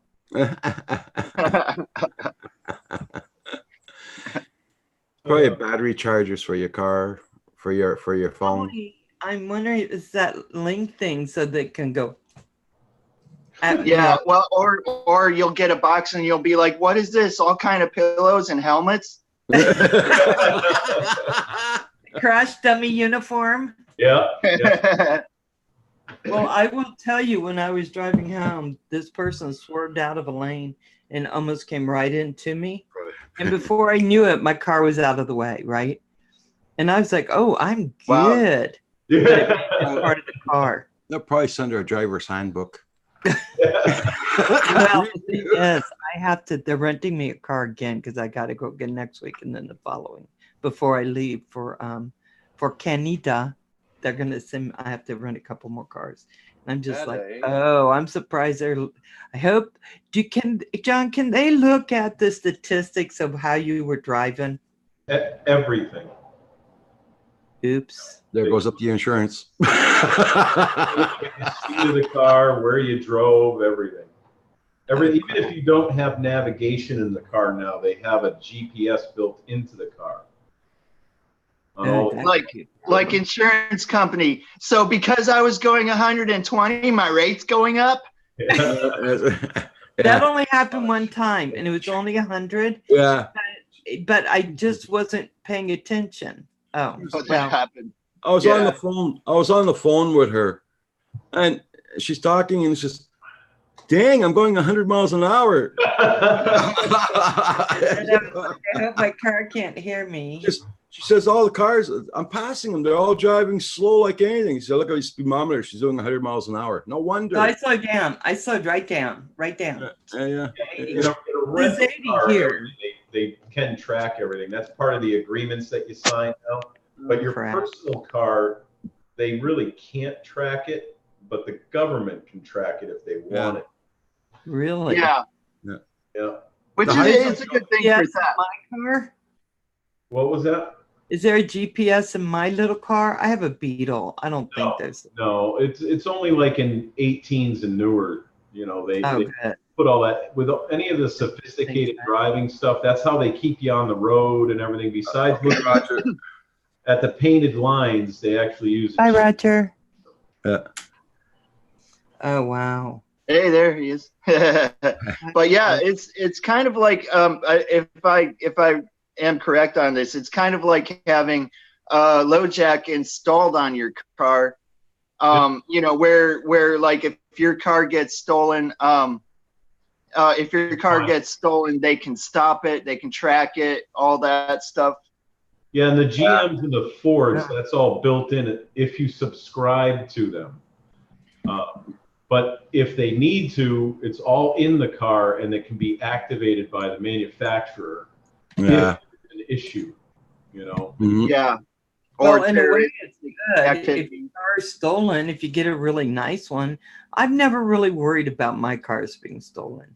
Yeah, they're actually starting to show you commercials about that now and everything on the new, like the Yukons and everything. It shows one getting stolen and the cops behind it, and they're talking to the back to the station, and the station is talking to OnStar, and then OnStar says, okay, is it safe to disable the car? And they say yes, and then you see the car just pull over the side of the road and stop.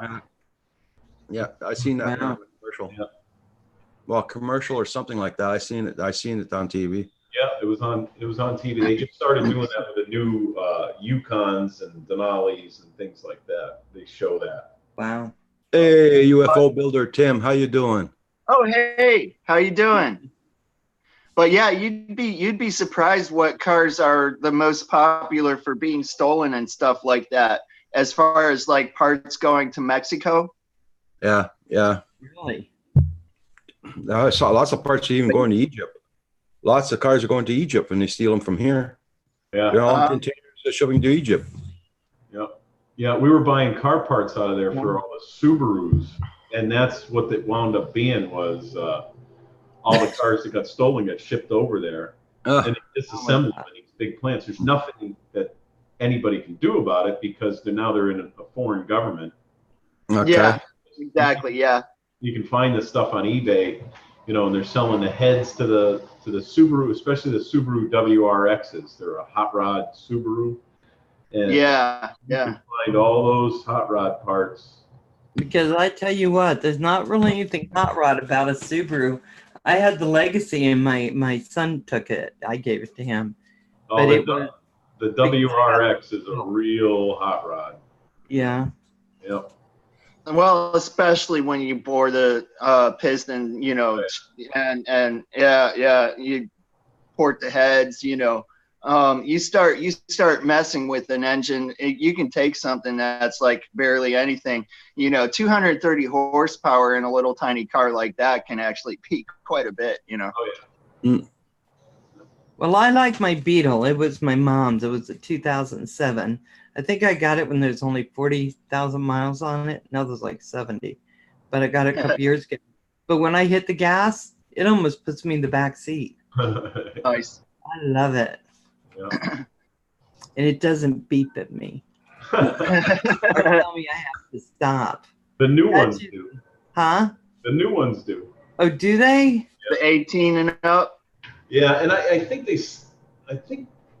they're only going to make the Beetle for one more year. I'm not positive on that. I thought this was the last year for them. Yeah, but the newer Volkswagens and everything have all that technology in them too. Hey, Curtis. Hey, Curtis, how you doing? Hey, Rodney Bell. Thank you. You too, Rodney. They brought the Beetle back, but they brought it back on the Fox platform, and now they're talking about bringing the bus back, but then you hear they're talking about bringing the bus back as an electric. Oh, yeah. I'm interested in that. It's actually pretty cool looking. I read a whole article on that. It is cool looking, yeah. It's cool looking, and it's supposed to be pretty. It's supposed to be out next year or the year after. They're showing commercials now, but it's not in production. There was a whole series on it like a week ago. I watched an infomercial on that particular one, and they only had one. They only have one, and it shows this guy driving it, and I forget what country they were in. Somewhere in Europe, I think it was. Wow. It's supposedly the cat's meow, and you can have it configured on the inside any way you want, and it's self-driving too. And it shows the passenger just spin his seat, or the driver spin his seat around and start talking with everyone in the back as the car is driving. And it has this when it goes into self-driving, the steering wheel actually sinks into the dash, and the dash is completely smooth. Hi, robot. Yeah, you can find that. That's going to be somewhat expensive to have your car tell you what to do. Yeah. All the cars are like that. All the Teslas that they've ever made have self-driving technology built into them. They only have to update the firmware for any Tesla made, and it's a self-driving car. So the VW vans, what were they, Vanagons or whatever they were called? Yeah. Right? They're not known for being super, like, I remember being behind them going up a hill, and they were like 5 miles an hour. They weren't the big heavy duty get get lucky up. to have 80 horsepower. Right? Lucky to have that much or something. Yeah. The Carmen Gias too. Yeah. Yeah, They Oh, didn't yeah. have I much just power. I just typed new VW van into YouTube, and there's the article and everything that I was watching. It's called Okay. VW ID Buzz, fully charged, and it looks like Yeah. California police officer. I think that's the one I watched because it shows that I watched it already. That's the car I learned to drive in, was the Carmen Ghia. Oh, really? Yep. Yeah, Those the are first cool. car, I Yeah. was like 13 and I was with my boyfriend. He goes, "You can drive it." I'm like, "Okay, no worries, I got this." Stick shift. Yeah.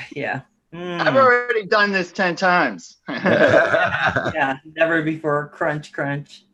Oh my God. Tim, yeah, I'm glad you got your day off work today. Yeah. Yeah.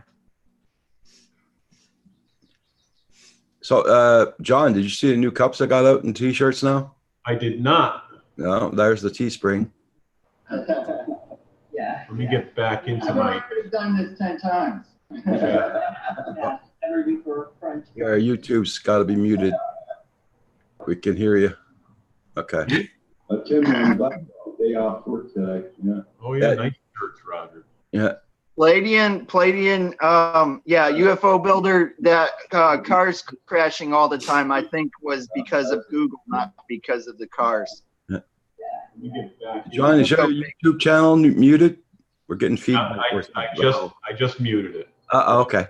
I had changed screens, and instead of it all staying muted like it used to. Okay. I said because it might be Val sometimes that happens. What?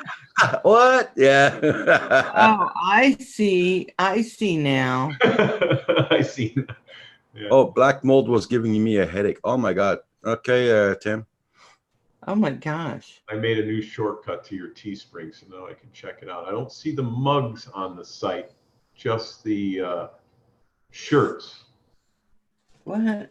Let me go on and make sure. It's getting really dark here now. We're gonna get the rain. Didn't Val work on that? I think it was Val. I don't know. There's the mugs. The mugs are in a drop down. Okay. Yep. Where to start? Yeah, Oh, there yeah, it is. That's nice. And you have to go to the shirt, and if you look under the leaf, it says Val's Life. I did it really small. In the shirt, it does. Yeah, in the cup. And a cup. In the cup. On the maple leaf, right on your on the left-hand side. I put my name. Of the maple leaf. Hey, Curtis. That's what you get for asking me to do it. I stand. I wasn't going to do it. I was going to wait and talk to Roger about it. But then I thought, no, I'm doing it. Oh, wow. Is that what it looks like on PC? I'm here. There you go. No, just with Hey, Curtis. Oh, Hey, Curtis. Jack Spark. Nice. How I you like doing? that. Sparky. For some reason, I got delayed. I don't know what happened. Everything kind of froze for a second. We're about ready to get a thunderstorm here because Oh my goodness! Oh my! Oh, look at that. Oh, I this is got- the good one. I got Best coffee ever, eh? Eh? See, and I like the one John has because on Roger's cup, it has my picture Yep. on that one. So we got three kinds of cups here. There, I'm on all of them. Yeah. I don't have. I do have that one, Roger. Also at my house, I use that one. I use this one at here. Yeah. So now I'm gonna have to get another one. Still gotta get. I don't think I ordered one of Val's yet. I gotta get one of Val's. If you guys haven't gotten one of these, I got to tell you, the coffee, for some reason, it just tastes. Does. Yep. Gotta be that It's Canadian. not maple. There's no maple in there. There is a maple leaf on it, but that's it. There you go. Hey, Roland, how you doing? Good morning. And John Murray warned me. He says you're going to start sounding Canadian. Hey. Hey. Hey, yeah. Well, how is everybody this morning? Not bad. I figured Hey, out. sorry about last night there, Tony. Curtis. I come to go out of the live stream and I turned off the whole thing completely. Like usually we stay on for an after show for about 5-10 minutes, you know. Yeah. But last night I clicked the wrong button and everybody's gone. Actually, John, we were kind of concerned because you left, but we stayed online. We ended up shutting the stream down. Oh yeah. Yeah. Okay. We were sitting. You said goodbye and shut everything down, and that was fine, totally cool. And we both, everybody kind of looked over it and said, "Oh, the stream is still going." So we shut the stream down and then talked for a couple minutes and then headed out. Yeah. Okay. Yeah, it's all good. I got to remember how. You got people you trust. Yeah. Oh yeah. I've heard stories. Well, was Val around? No. No. I figured you had enough of me with all of our cartoon talk last night. No, it's I clicked the wrong button. I was looking for the one just to close down the chat or to get off line, and I clicked the wrong one. So. Oh well. Yeah, stuff happens. I can't wait to see what kind of mistakes I make. You know, just going live on the phone. You tap the live button, you know, title, and, you know, go live. You know, YouTube automatically throws all the stuff in the description for you. You know, it's easy. You know, I mean, it's very easy. Then all you got to do is you got to hit the X, and you're not live anymore, which I thought it was when you hit OK, but no, it's when you hit the X. So that changed a lot of my endings. A good friend of mine who just happens to be Canadian with his phone went live accidentally. You know, you've heard of butt dialing. Well, he went live dialing. Oh my God. Oh no. He had been up all night doing a late night job and came home and set his phone down. And for some reason, he hit some button and he went live.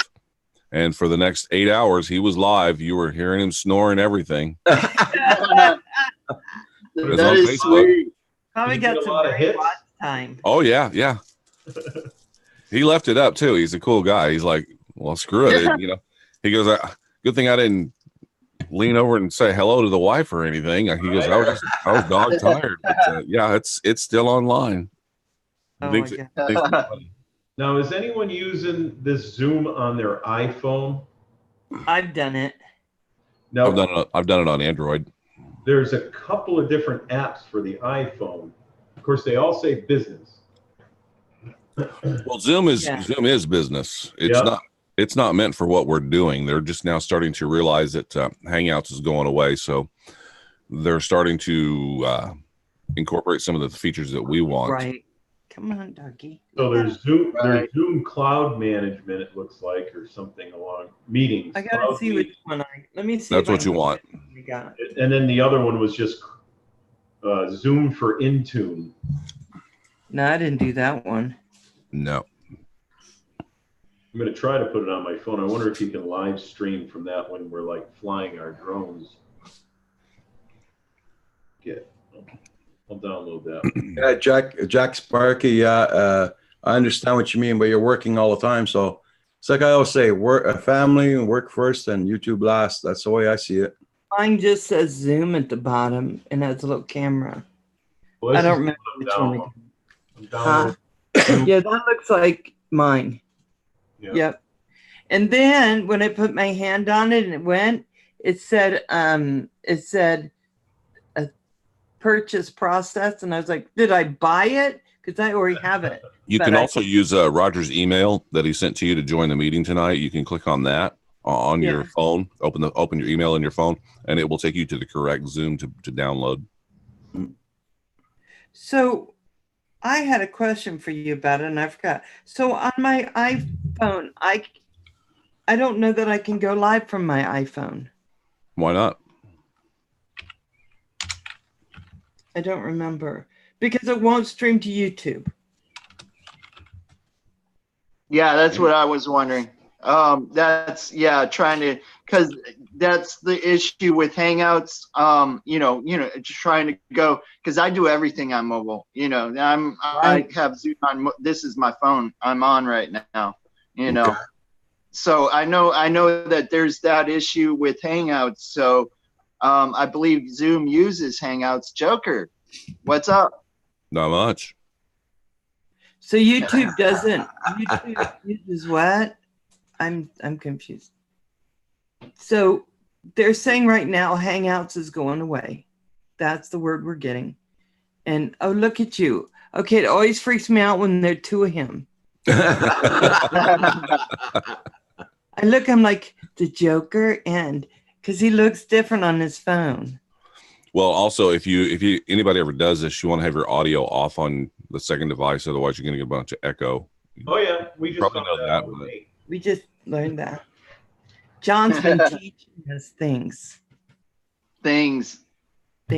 Yeah, that's oh crap. That's Roger's ducky. Look, it's like there's no squirrels. I'm sad.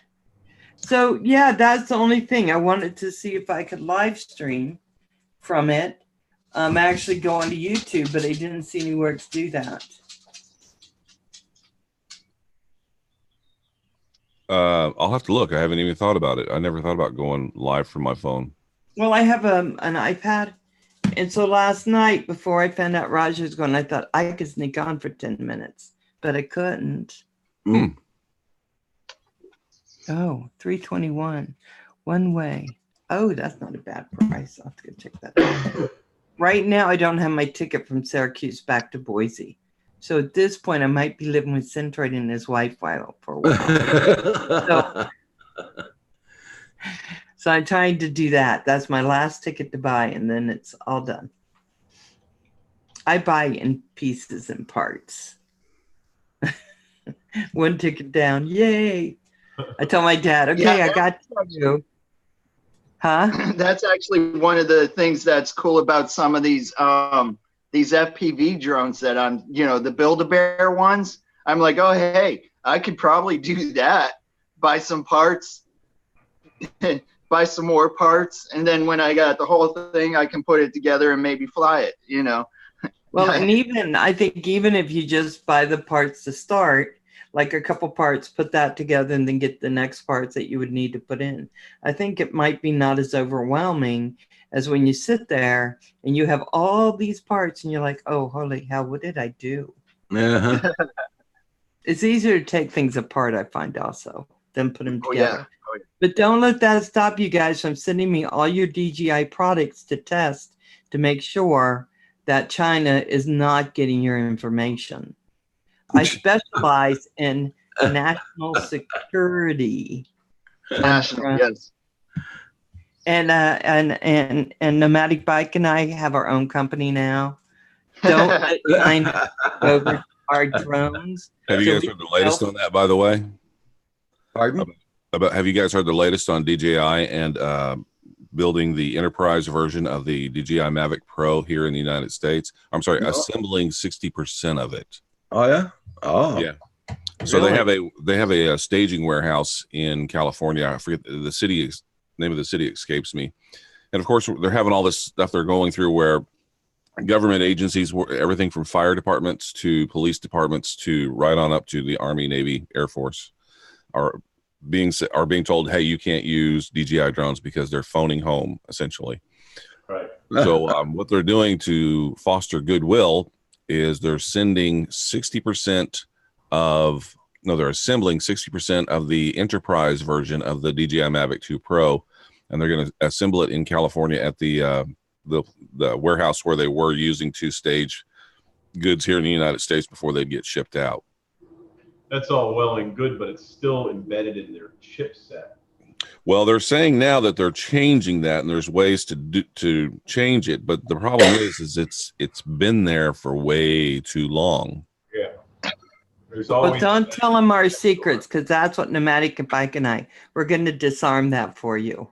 And if we it's called Drone Testers of America. Yes. Right. We get it back to you in 3 months, fixed or not. They've built this. Making American drones great again. Yeah. Making American drones great again. We got the ability to call home has been there for a long time, and yeah, you know, it's so easy just to put it back in. Yeah, we don't have it there now, but you know, when things calm down, they could put it back in.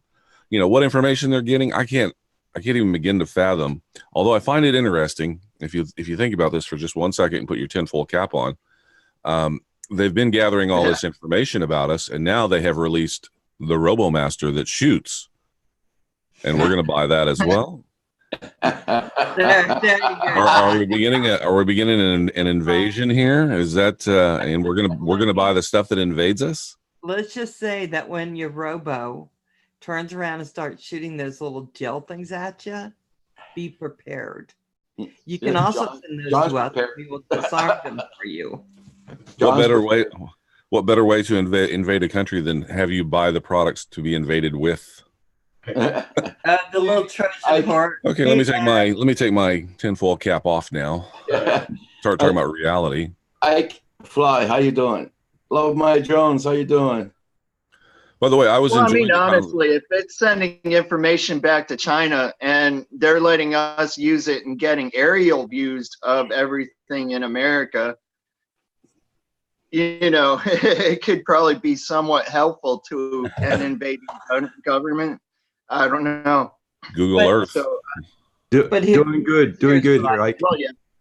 I'm sorry, guys, but the satellites have been doing this for years. Oh, I know. So they already have our stuff. We have their stuff. Yeah. It's just part of that happens. So nobody get too worried. But I will say again, send us your products. We will help you. We'll wear 10 hats the whole time we're flying them, so we'll be safe. Safety is our friend.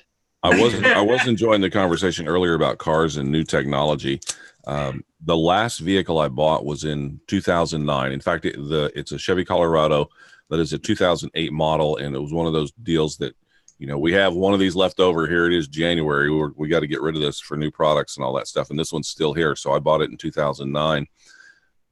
It had the OnStar, or it has OnStar on it. I never activated it. So anyway, I paid for that thing years ago, and the wife looked at me about a month ago and said, "Hey, why don't you go buy yourself a new truck or something? You know, that thing's kind of old now." So I went down and started looking at vehicles, and oh my gosh, all the stuff that's on these new vehicles, I don't need all that. It's like the backup assist, the side parking assist, the going to the bathroom assist. It's like, come on. I can drive a vehicle. Going to the bathroom assist. That might work. Have you tried it? Yeah, I mean, yeah, that would do away with the nasty Gatorade bottle on the floor of the, you know. Oh my God. That's an old pilot trick, by the way. Yeah, let me just tell you, I have a better story about that. So I won't tell you which child, but my youngest, he's a lawyer. If you guys ever go to any, so we were coming back from the beach, and he was only about 5. And every time I turned around, he had to go to the bathroom. So I finally handed him a soda bottle that was empty, and I said, "Just go in this. We can't keep stopping. I got to get us back." And he goes, "Okay." Well, he ended up liking it. And so anytime he was in the car, he goes, "I have to use the bathroom," because he wanted to go in the Coca-Cola bottle thing. So one day I thought I'd get him. Yeah. So we pull up to a stoplight, and he goes, "I got to go." And he grabs this thing, and he starts doing what he's doing. And I turn around and go, "Hello, officer." Okay. He got so nervous that it came out of the bottle. He peed right across the front window. And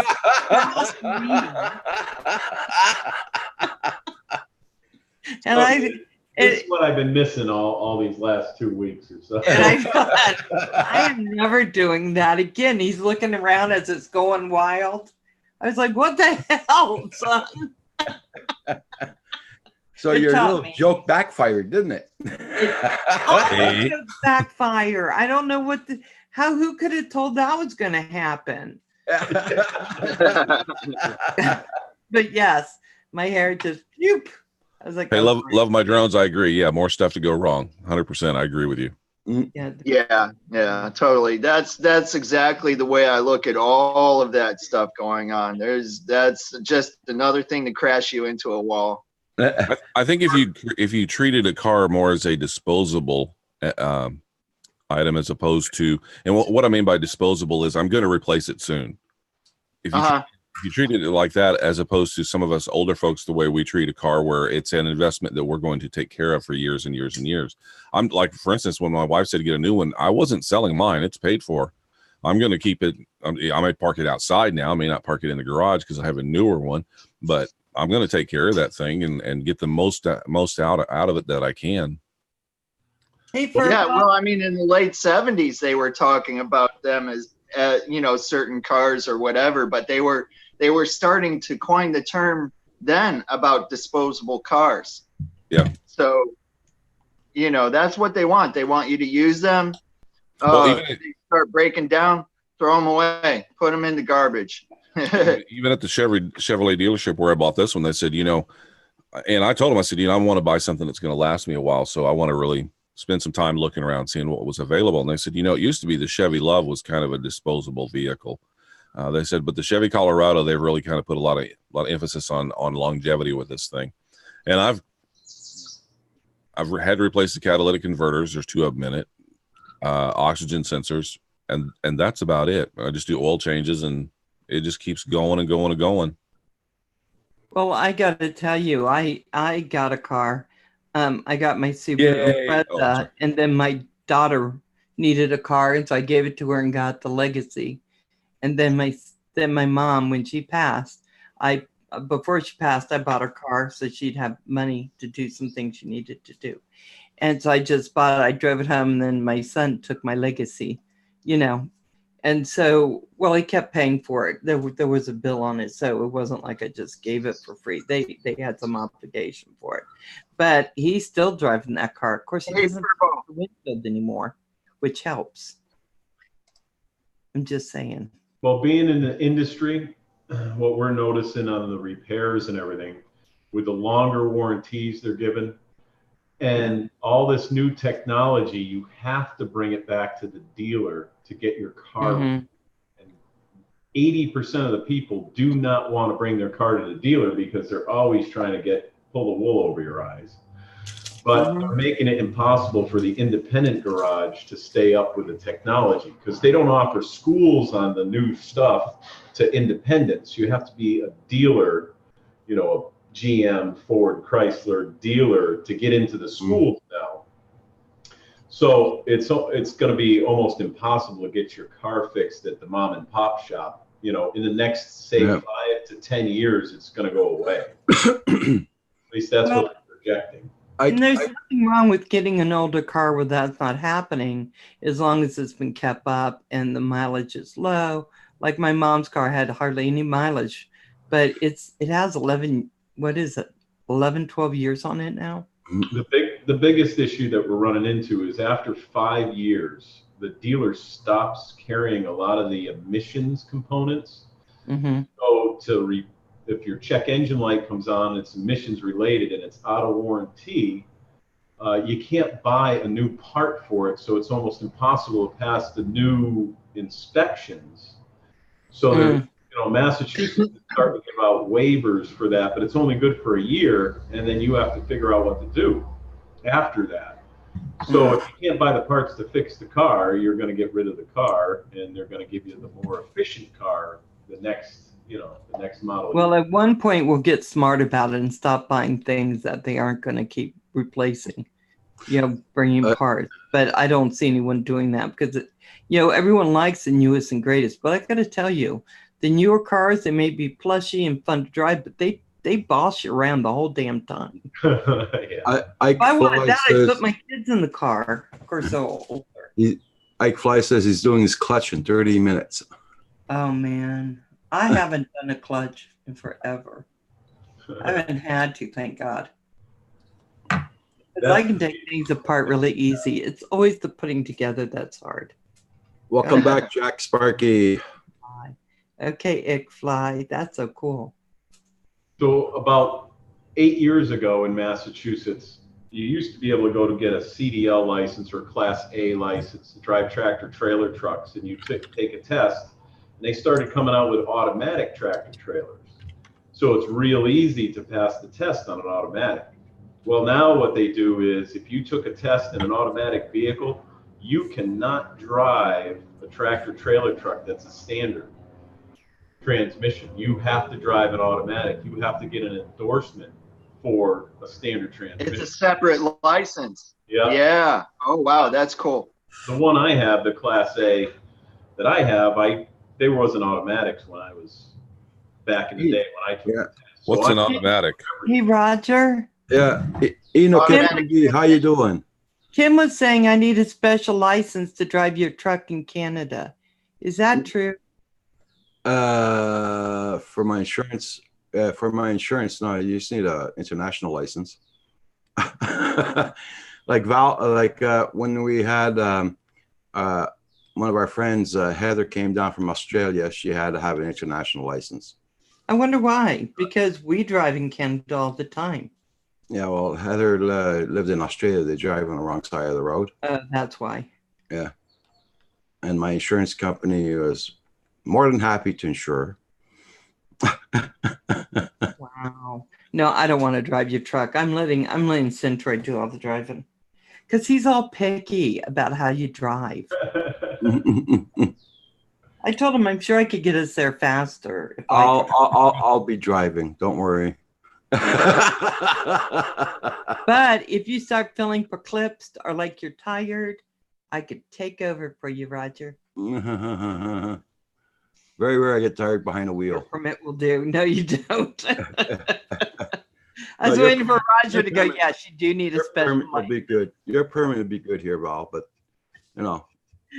She gonna be driving 10, 15 minutes and she gonna be saying, Roger, yeah, that's what the light looked like. It looked exactly like that. Why are you doing these impressions? I don't know. When I drive 120 kilometers an hour. That's about what, 72 miles an hour, I think. Oh, so you feel safer going slow? Yeah. No, it's because here you're allowed 10 miles over the limit. It's at 10 kilometers over the limit, really. But I go 20 kilometers an hour. Wait a minute. Hey, Morning, Bill. Hello, Bill. Morning. Bill. Okay, Bill, you're going to have to put up your volume, I think, Bill. Okay, hang on. On the microphone, yeah. Microphone volume. There we go. Yeah. A lot better. Now, Roger, you can make Bill the center screen, so he'll be big during his segment. Let me see now. I just double click on him? No. Okay. No, right click on his frame and it'll say pin video. Oh, yeah. Okay, now I remember. Thank you. If you wouldn't have told me, I wouldn't have remembered. I'm here for you. There we go. Hi, I am Bill. excited about Tuesday night coming up. And thanks to Curtis, we have on Scott Parazinski. I don't think I have to tell any of you who Scott is. Okay.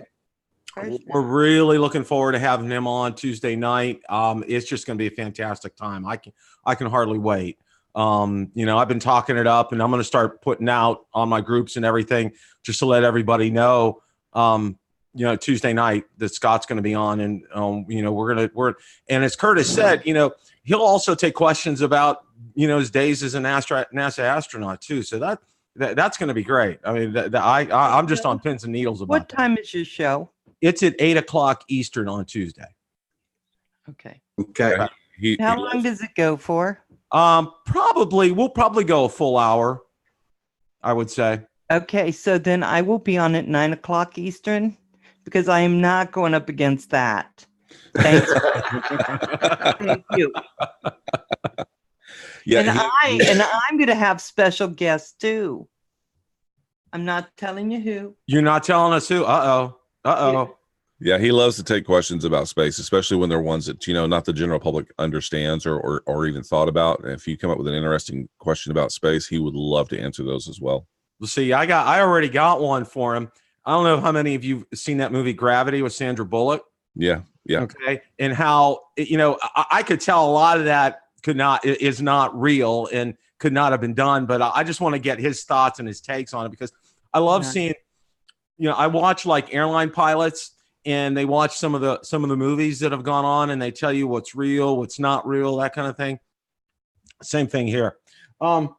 First thing I wanted to talk about was I ended up getting finally my Osmo Action charging kit from DJI. It took forever to get here, and they sent it DHL, which is probably the world's slowest express courier. Had to pass through customs, took 24 hours to get through customs, finally got it. And what's interesting about it is, I'm gonna go ahead and grab it over here, is it will charge 2 batteries at once. If you have a third battery, it goes in standby. But I thought that's interesting that you could charge 2 of these batteries at once in here, and it will only, and it works. I've tried that out. I've got these batteries are fully charged, and it takes about an hour to charge all 3 of them, which is good.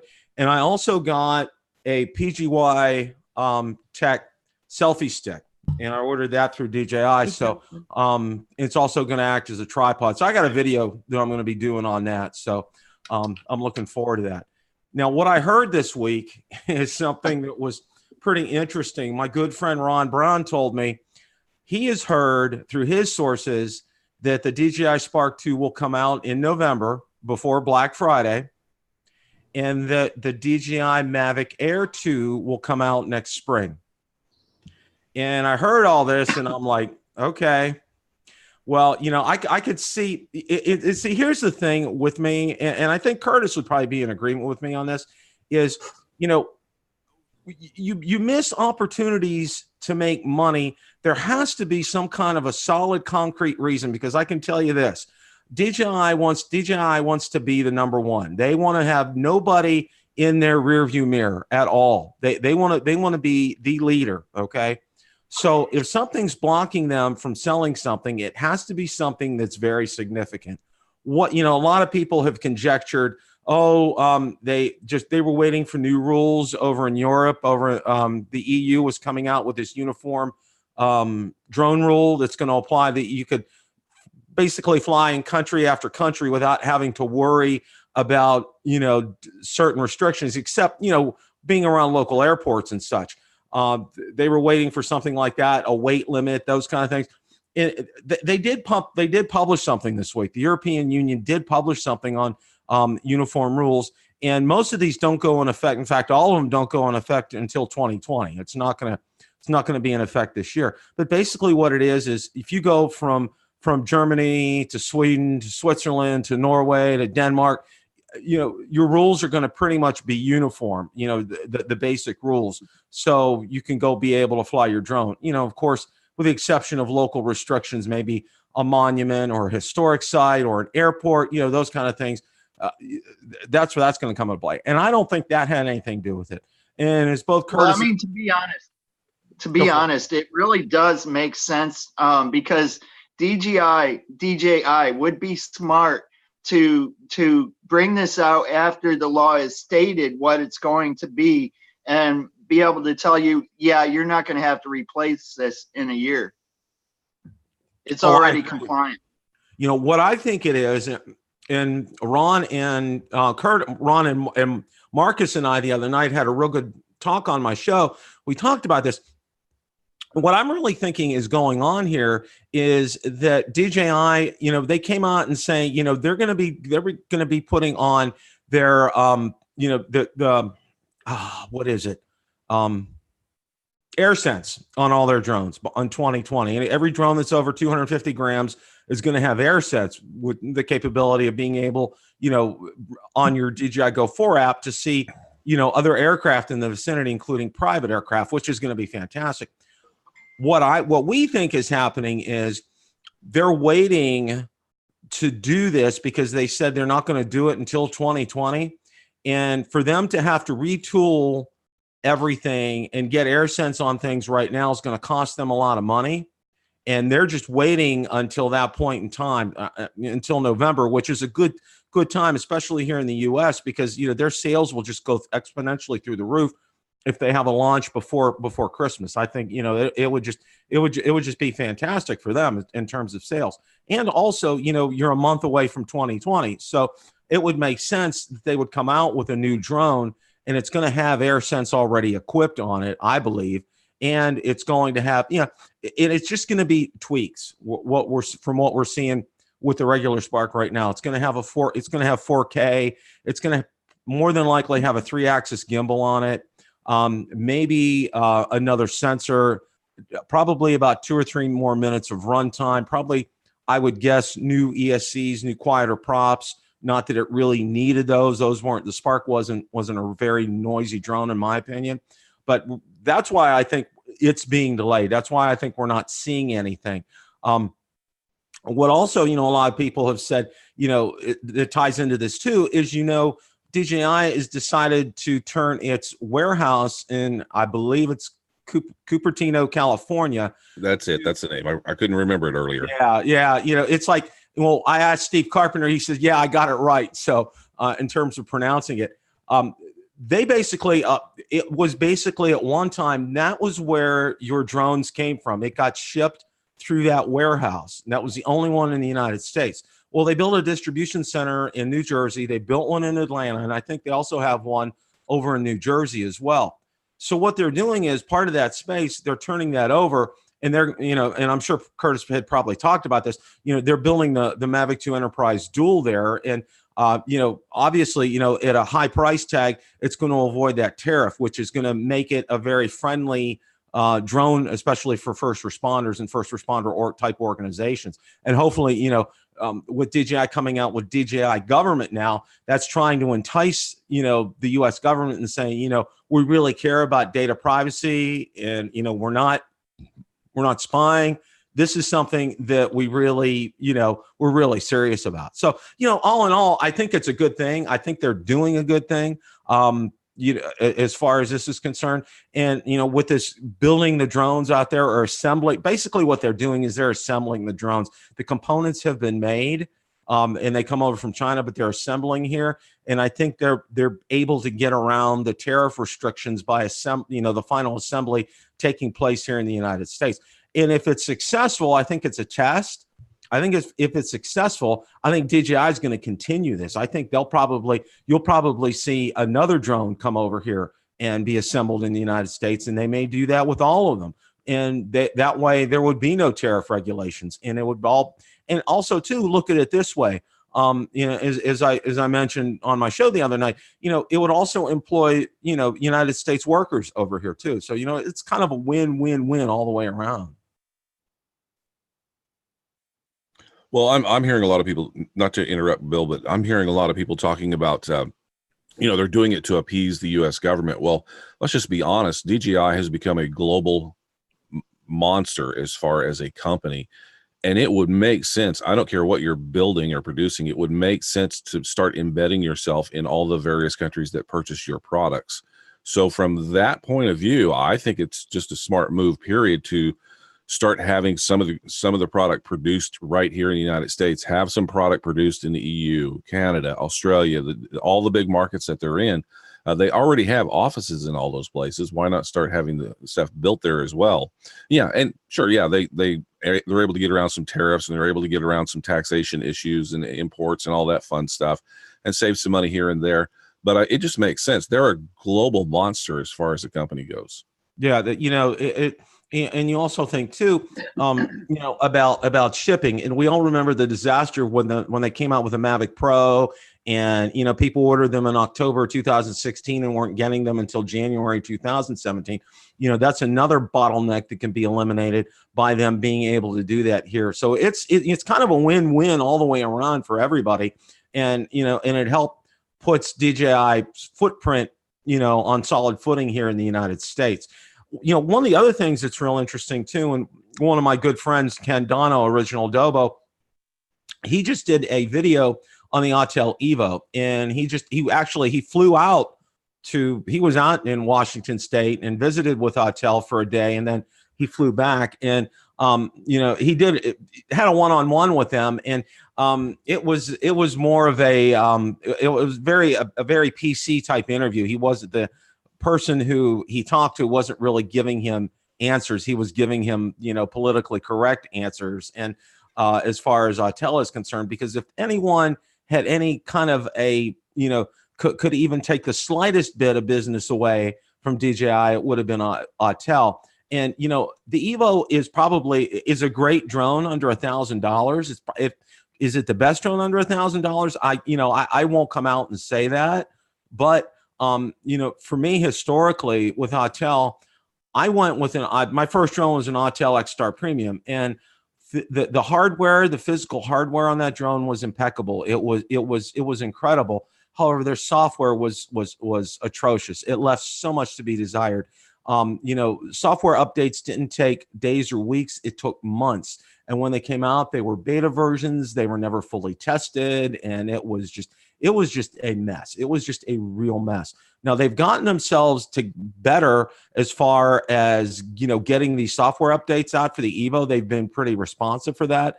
But some of the things that, you know, for example, at CES this year, they had a multi battery charger that they displayed, and they just are coming out with this now, and it's June, and CES was back in January, you know, and the answer is, oh, we're a smaller company and everything, you know, and it's like, you know, here's my thing, you know, don't show something in an event like CES and say, you know, we'll be announcing this in a future, you know, have something available like a month or so after it.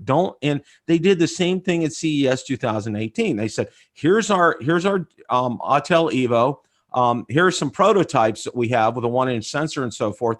But, you know, the Evo will be announcing the Evo soon. And it was 6 months later that they announced the Evo. I think their marketing and their production departments need to get in sync. And otherwise, I think DJI is going to sink them. I really do. You know, it's just one of the things that attracts people to the Evo is, and I get a lot of these rogue, I'll call them rogue drone pilots. They don't want geofencing. They don't want any rules. Okay. And, you know, whenever somebody tries to enter one of my groups like that, you know, they find a swift exit to the door because, you know, I post very clearly in my pinned notes, you know, if you're going against FAA rules with things that you post in here, you know, that's your ticket to a way out of the group. And that's the way I feel about, you know, a lot of the reasons that a lot of the people buy the Evo is because they don't want the geofencing, which is okay. And it's understandable to a certain degree. But you know what? If you're 5 miles within an airport, you shouldn't be flying. Okay. If you're, you know, if you're in restricted airspace and you're up there, you know, you could be causing a lot of problems. You're part of the problem and not the solution, as it's always been said. So. Yeah, I think the Evo got popularity exactly. I know through watching within Canadian Drone Hub, people don't like the geofencing. They don't like all the stuff that comes along with DJI at times. And I understood there was a federal investigation of DJI. Is that what you've heard, Bill? Well, the government had put out some notice about them, and they had stopped. Now, the Army was using DJI drones, and you know this was probably over a year ago. They had put out notice that for the government to stop using DJI drones because of data breaches. What I do know that's going on right now with DJI is, you know, they've done their own internal investigation and they found that they had some internal fraud, and they're taking care. A lot of people have been shown the door at DJI because of that, you know, and a lot of that involved parts suppliers. And, you know, it harkens back to why, you know, there's no more Phantom 4 Pro V2.0 being sold anymore, you know, has been because DJI lost a lot of those parts suppliers. And it takes a while. And see, this is something that your average consumer doesn't understand, that it takes a while to rebuild these parts suppliers because, you know, for example, you know, it goes all the way to say like the tool and die for a part that they're making for DJI, you know, that has to meet DJI specifications. So it's a long, laborious process to sign on a lot of these third-party suppliers to DJI. And it takes time to do that. And I think this is what DJI is having a problem with. So that's why they just, you know, that's why we've heard nothing about more of the Phantom 4 being produced, is because a lot these part suppliers are, you know, they've been cut. Now, you know, it's the same thing too. If you go out right now you cannot buy a new Spark. You can buy a refurbished Spark, but you can't buy a new Spark out there, which is real interesting. And I've also mentioned, that at Target here in the United States, they had Mavic Airs for crazy prices, $549. It was a sale about a week or so ago. Wow. And some out in the West Coast had clearances for $399. So, definitely, when you're seeing inventory being pushed like that, something else is coming behind that. And as I alluded to, they're talking about a Mavic Air 2 next year, which I'm hoping it's going to have all the bells and whistles, meaning it has to have new ESCs and new quieter props. It has to have better runtime. And I would really think it's going to have, hopefully maybe it's going to be just a little bit big enough to have OcuSync 2.0 on it. Because again, the whole thing with getting OcuSync 2.0 is, it's a bigger board and it needs a bigger physical space to sit in. And the current Mavic Air wasn't big enough. So hopefully, they make it just a little bit bigger to be able to put that on there, to have that. And, and I've had several people this week. It's real interesting with Sparks. Had one gentleman said he lost his drone and he'd been flying in an area that he's gone to multiple times without any issues at all. And then all of a sudden was getting interference, lost the signal. He saw that the drone was just circling until it ran out of battery and then just fell out of the sky. As far, connection issues, there's been a lot of these lately. So, I think that's one thing that people want to be careful about, when you get a drone like the Spark, is you don't want to even begin to test its limits in terms of its range. Because if you go out, I would say more than 1,500, 2,000 feet from a Spark, that's good enough. You don't want to go beyond that, because you start going beyond that, you're going to lose that signal. And if you lose that signal, who knows what's going to happen, because I've heard a lot of horror stories about that.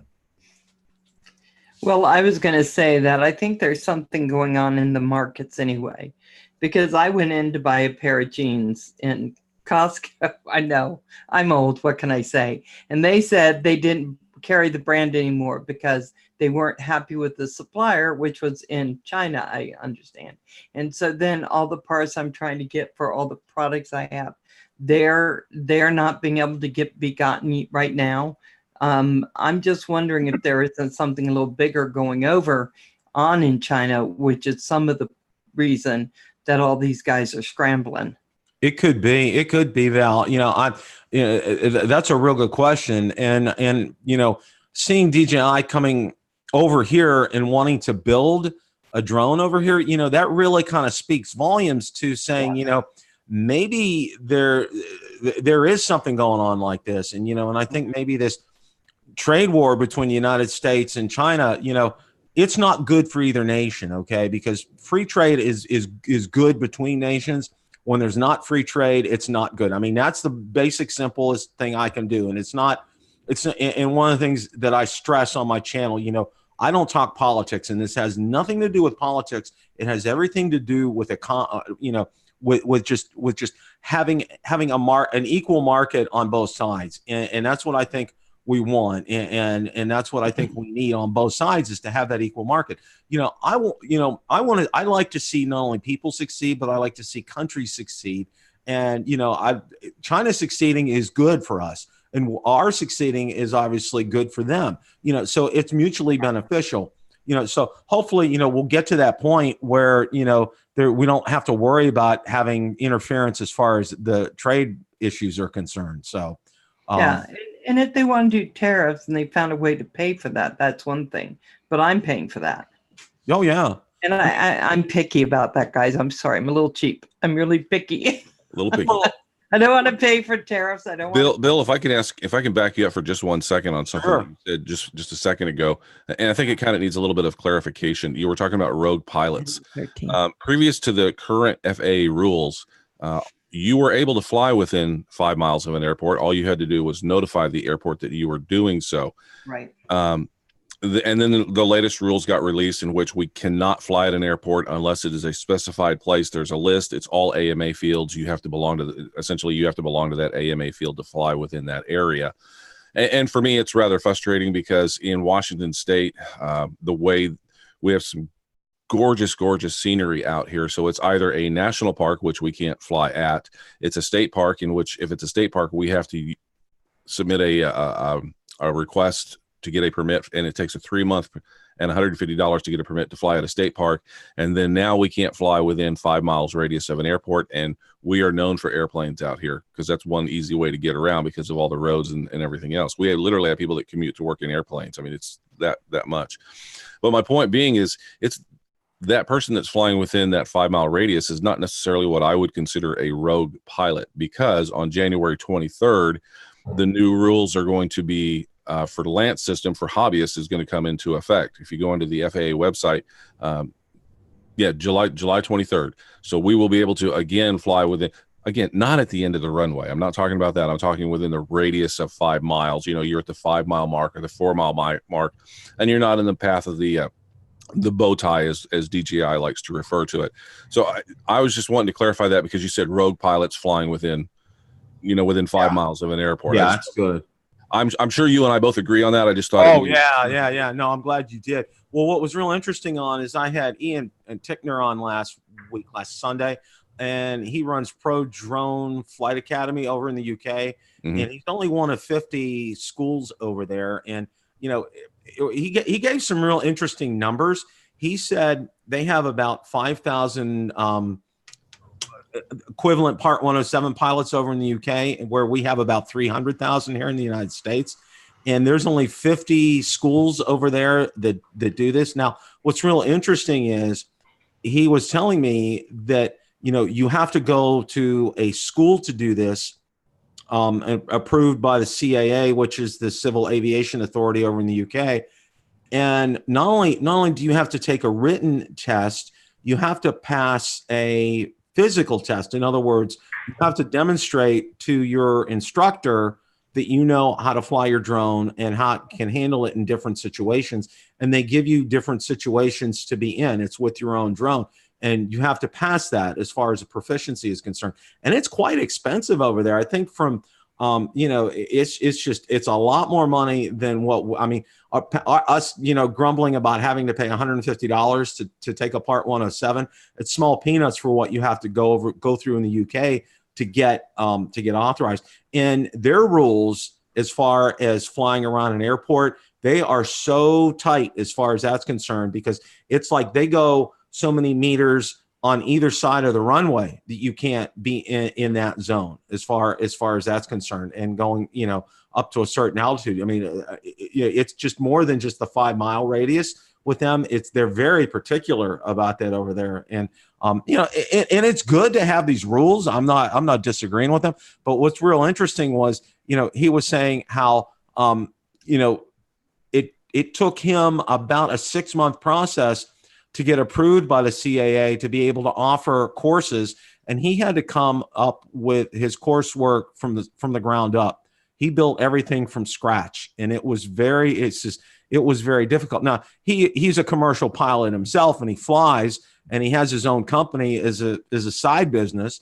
But his passion was being able to instruct others to be able to get them. And one of the interesting things that he does that I really liked was that he actually, so many people will go out and get their Part 107s, and they're done, they're waving around. I got my Part 107, so you know what? Here's my shingle. I'm hanging it up, and come see me. I'll take care of your house. I'll take care of your real estate needs. Just come knocking on my door. Well, it's not like that. The real world, we all know it's not like that. You have to go out there and be aggressive. And I think a really good example to me, because I'm good friends with him, is Ken Dono, Original Dobo. He started his own company, Apex Aerial Imaging. And part of that is, mostly what he does is real estate, but not only from the outside, but he shoots on the inside as well too. And that's not involved with drones, but it takes a lot. It takes marketing. It takes a lot behind that. Well, my friend Ian over in the UK, they offer that as part of that course. That's part of the curriculum, is they show you how to set up and start a drone-based business, which is so key, because you can have all the fundamentals down. You could fly with the best of them. You could shoot incredible videos, but if you don't have the business knowledge and what you need to do to get started in that arena, you're setting up yourself for failure. And I really like that, because that's very different from what a lot of other, courses offer, or anything even close to it, is to be able to offer something like that. And I think that's fantastic. I absolutely love that. Well, similar here in the United States, I can tell you, I run in some lofty circles. A lot of people are thinking, oh, I'm going to buy a drone and everybody's going to hire me. Well, I can tell you for a cold, hard fact, companies like NBC, for instance, they don't hire drone pilots. The cameramen go out and learn how to fly a drone, and that just becomes another tool in their arsenal of stuff that they use to provide stories or excuse me, stories or whatever. So Curtis, I hate to say this, but Nomadic Bike and I also have lofty circles. You just can't see them because they're kind of below yours. Right. But no, yours is probably above mine. No, they are not. Just wanted to make sure. But one of the guys does a lot of these Lifetime shows, and I was talking to him about the drone shots that are in that, because now everything is an establishing shot with a drone, and he's like, well, Larry, the camera guy, he has to come an hour early and get all those shots now. He's pissed because he's got to show up early, and he had to learn how to fly a drone. They don't hire drone pilots just to come do that. It's part of your arsenal of tools. People that do real estate photography, the guy who has a drone is not going to get the job over the guy who does the interior photography. The guy that does the interior photography has a better chance of getting that job when he adds the drone to his arsenal. And he needs to learn how to fly a drone, and he needs to learn how to obey all the rules. But for so many years, I've seen guys going, yeah, I'm doing real estate photography now. And all they do is they show aerial shots of the house for 5 minutes in the video. It's like, dude, that's about 1% of what we need to see. I live inside the house, not outside the house. If I'm looking at houses, yeah, I want to see the neighborhood. Show me the inside. That's where I spend all my time. Yeah, definitely have to do a walkthrough of the house. That's insane not to. Yeah, you can just go on real estate drone and Google search it on YouTube, and you'll see how many people just don't get it. I bought a drone. I'm going to be rich now. Yeah, that doesn't happen. I mean, you go out and, and I looked at it, when I, over a year ago, I had explored some things, and I saw how saturated the market was about a year ago, and the competition that's out there, and it's so stiff. What happens, it ends up, say, for a job that you should make $150 on, you'll get undercut and underbid by as much as $100 for something like that. So something that should be worth about $150, you're only getting $50 for, and to do the business. And you're shooting yourself in your foot, because you're spending your time and money and effort to be able to do this. And of course, it's probably a part-time gig for you. You probably have a normal full-time job.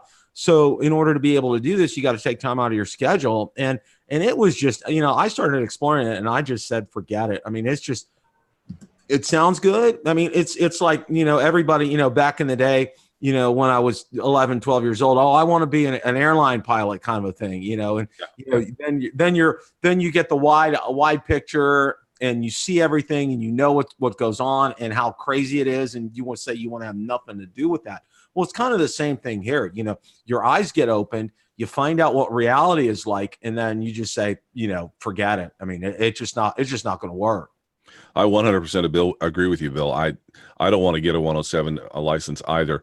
I do have some friends of mine that say, Kurt, I've got to have you do this. So I will hire a 107 pilot, and then we will go out there and we'll fly under his ticket, under his license. But other than that, I really am not interested in doing that stuff.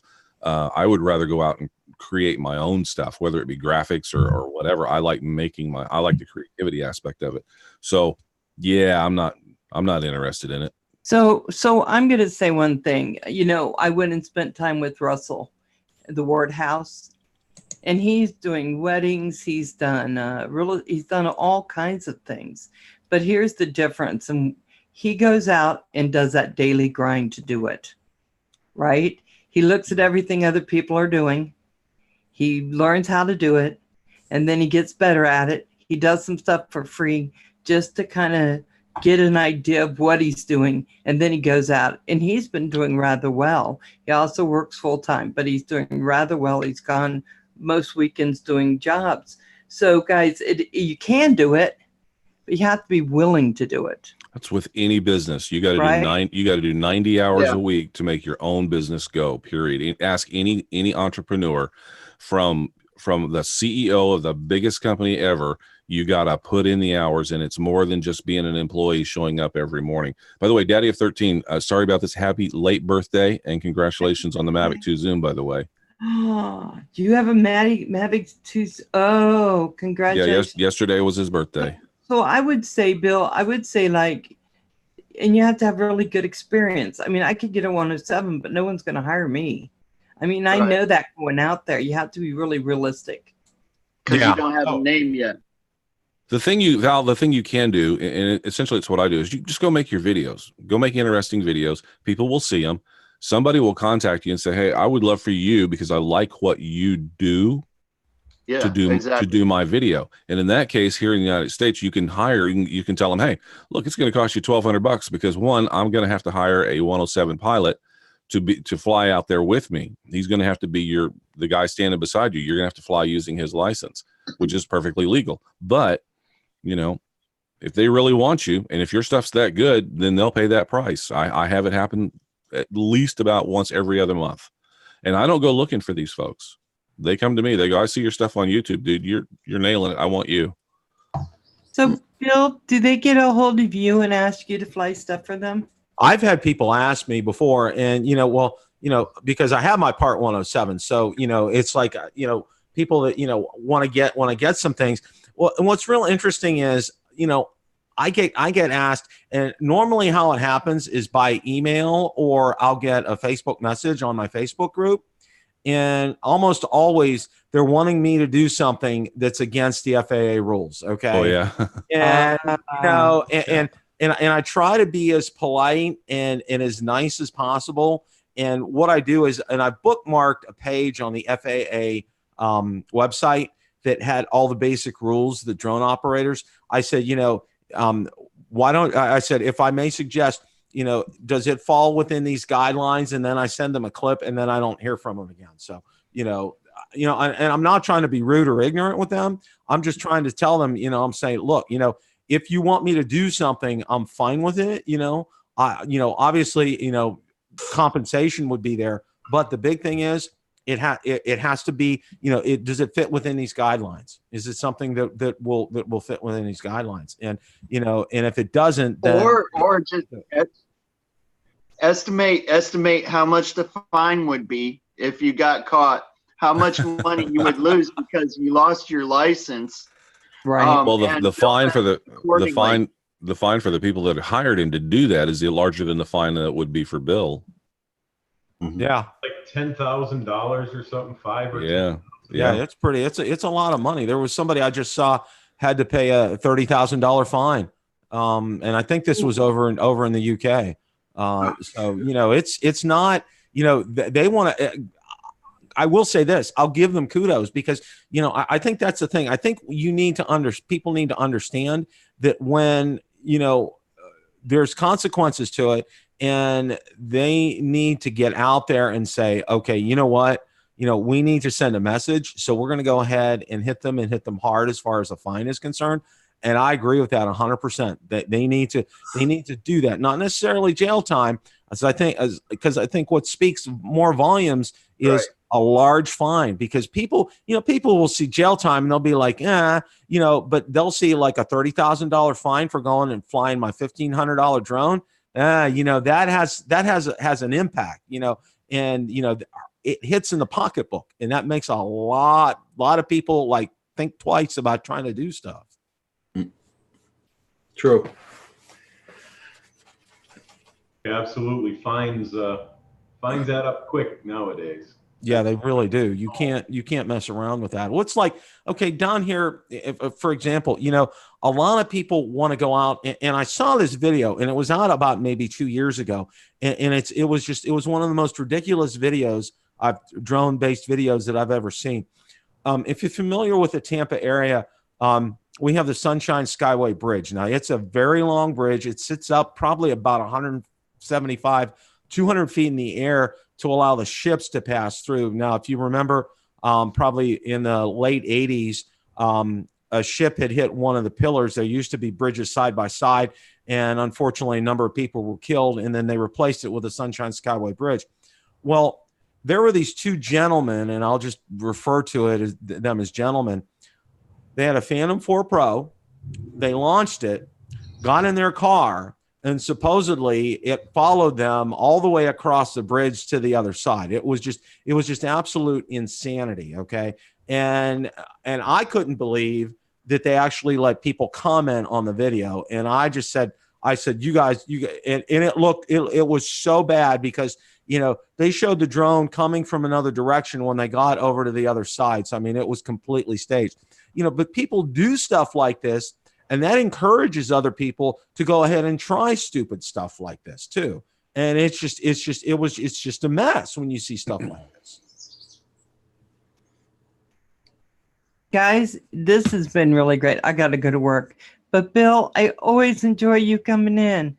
I always make sure somehow or another I'm on when it's Bill Day. I'll also give you an update on my daughter too. Today's her due date. They went to the doctor this week and they said if the baby's not born in the next week, she'll be induced on July the 8th. So that's what we're hearing right now. We already have booked plane tickets, and we're going to be heading up there July the 10th. So no matter what, we'll be up there that week. So that's going to be a very interesting week for Valerie and I when we get up there. I'm just hoping. Well, my daughter, the thing that's really bugging her right now is, a lot of times your ankles will swell when you're pregnant. Well, what compounds that is my daughter broke her ankle like 2 years ago and had to have rods and pins put in. So it's like doubly uncomfortable for her right now. And she only has one more day of work left. So, I told my son-in-law, I told them both, actually, I said, every second you can, take every second of rest you can, because you're going to need it. You're going to need it. Oh, yeah, for sure. The last you ever rest. Have a good day at work, Don't start being a parent when they move out, I found out. I thought you got to resign. When they move out, no, you get to keep them forever. Yes, I know. Trust me. Coming back. My two sons are visiting right now, so trust me, I know exactly what you're saying. Yeah, right. You always stay being a parent. So, guys, thank you so much, Curtis. So nice seeing you as always. And we need to talk about the Zoom with mobile devices. Nomadic, this has been such a pleasure. Totally. You have a great day, Val. Thanks. Hey, you too. And John DiNardo, Roger. Bye, Val. Bye, Val. Bye, Val. Bye, Val. I'm also going to jump out of here. I got some things to do this afternoon. Okay, John. No problem. Have a good day, John. Thank you very much for letting me come on the stream on this new style chat here. And it was great catching up with everybody. Very happy that I was able to get on today. I'll be around a lot this week in the mornings, I'm sure. Probably okay. From my laptop. I'll let you know, Roger. And again, great to see everybody. And Bill, the drone reviewer, always glad to see you and hear what you have to say about DJI and everything else that's going on in the world. Everybody else on the panel and in the chat, I hope everybody has a great day, and I'll see you guys all soon. Okay, Later, John. Take care, John. Have a good one. See you later. So, Bill, how do you like this format there with Zoom? Roger, this is fantastic. I absolutely love this. This is just great. I mean, it's like crystal clear. It's just you can see everybody else that's on. I mean, I absolutely love it. Roger has to shave now. Yeah. Well, yeah, the night I installed it, I shaved the same night. Tell that to my son. He looks like, remember Grizzly Adams from back in the day, the TV show? Yeah. That's my son right now. He looks like that. He's got the mountain man look going on. And I told him, I said, he's a manager at a cell phone kiosk in a Costco. And I told him, I said, you want to increase your sales at least, you want to get at least 5 to 10 extra sales a month? He goes, yeah. I said, shave and cut your hair. You think he's going to follow your advice? Well, see, I think the reason is Yeah, he's visiting with his girlfriend. I think his girlfriend likes the long hair in the beard, so I think it's not going anywhere right now. The girls like the rebels. Yes, oh, absolutely. No, there was when I met my wife, my hair was all the way down to my butt, and I was playing in a rock and roll band. So, but you know, times change, and they like that dependability as well, and they like the guy that gets up and goes to work in the morning, you know, and. So yeah, we all mature together. When you mature together, it works out perfect, you know. Well, you know, it's funny because we went out to dinner the other night, and I'm talking to Michelle, my older son's girlfriend. I said, there's my older son Will, and then there's my handsome, responsible son Peter right next to him. And Will, it's all in good fun. We have a good time. It's good seeing them down here and having them come down. They've been at the beach every day because they live up in Ohio, and they're really kind of like landlocked, so to speak, except for having the Great Lakes up there. So they come down here and enjoy the beach. I said, absolutely, why not? So that's kind of nice. And it's been nice to visit with them, and then we'll get to see them again in a couple of weeks or about another week when we head up to Ohio. So. Okay. Anyway, Bill, I wish to thank you very much again for all the info you gave us today. Oh, you're welcome, Roger. I got lots to do today, but I wanted to take some time out while they're visiting and get with everybody. And like I said, I love this Zoom. This is just absolutely fantastic, Roger. Yeah. Well, you know, it's worth me spending the money on it every month to get it going because my other internet service is crappy, and you guys see the proof. So. Oh yeah, it's fantastic. Everyone, thank you guys. Curtis, always is good seeing you. I'll see you on Tuesday night. Very much looking forward to that on Tuesday night with Scott. That's going to be great. We'll be there Tuesday night for sure. Okay, hey, Bill, real quick before you go, there's been an update to Zoom. You don't have to use OBS anymore. You can go. Oh, that's what Roger was telling me. I heard about that. Yeah, that's fantastic.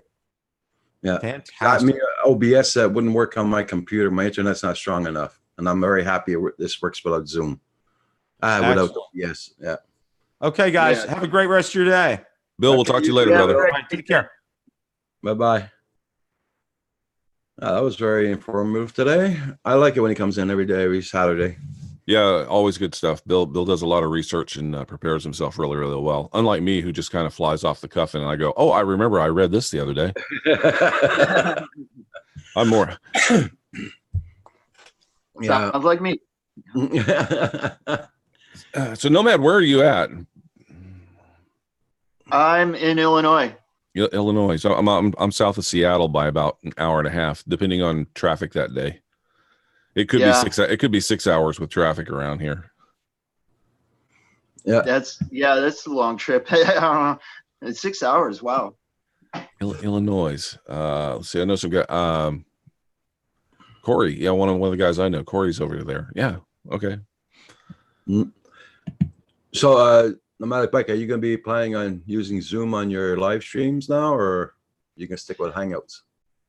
Yeah, I don't know. It's hard to say. It's definitely nice that you're not going to have to use OBS with it now. That is definitely something right there. I might have to toy around. Is it hard to invite people? No, it's not hard at all. First off, it costs us American money. Costs us $14.99 a month, and you can cancel anytime. And when you get the Zoom itself, at the bottom it's going to be marked your microphone, your stop video, and all that. Then inside it's going to mark invite. You click on that, it's going to go into your email page. You just type in the email address of the person you want, and then send it out. That's it. You can also copy and paste, but there's it's super easy. Another thing, so do you do any screen recording stuff, like you want to do demonstrations of how you edit or anything like that? There's a recording option here in Zoom that will record your screen, and you can also record any live things that you do, so that you'll have it saved on your computer. So it does a screen recorder. That's actually kind of cool. Well, okay, I take that back. I apologize. You have to use OBS with that to do that. Sorry. Oh, okay. Yeah. But yeah, no, the ability to record the live shows that you do, if you want to edit something together and put something together for later on, like if you, during a portion of your show, you had something that was really, really cool and you don't want people to have to dig to find that, you can automatically record stuff, save it to your hard drive. When you're done, it's automatically there for you. And then you just go back and edit out that little piece and put that piece online or something like that. It's just another little added feature they've added in. Yeah. So I'm sticking with it. That's for sure. That's for sure. Yeah. Oh. Yeah. My only thing is, free $14.99 a month, free, Yeah, free. Like free. So how long is it? The free version? Okay, so there is a free version that you can use, and it's up to 40 minutes for as long as you want. And what happens is the first few times you use it, you're using it, and there's a little countdown timer that comes up at the very top. Like you see the 3 screens here. It would be at the very top between Roger's screen and my screen. There's a little countdown timer for the last 5 minutes. And then at the end of that timer, they do this really cool thing. They go, this person has been updated to unlimited time. So for about the first 3 or 4 times that you use Zoom, they just give you unlimited minutes. Then after that, you get 40 minutes free time. Okay. Who does a 40-minute show? Yeah, it's it. Yeah, nobody does. Nobody. Your shows are more than 40 minutes, right? No matter what. Right. Yeah. Yeah. The thing that I found is that most folks that try Zoom themselves, once they get into it and they actually not just joining in as a guest on a show, but when they actually go use it for the first time themselves, they're like, this is way too easy. This is just too easy. And it looks too good. You have so much more control than you had. This little layout that they have here versus Hangouts. I mean, right now, if I were to say something that's okay, let's just assume, hey, I just said something interesting.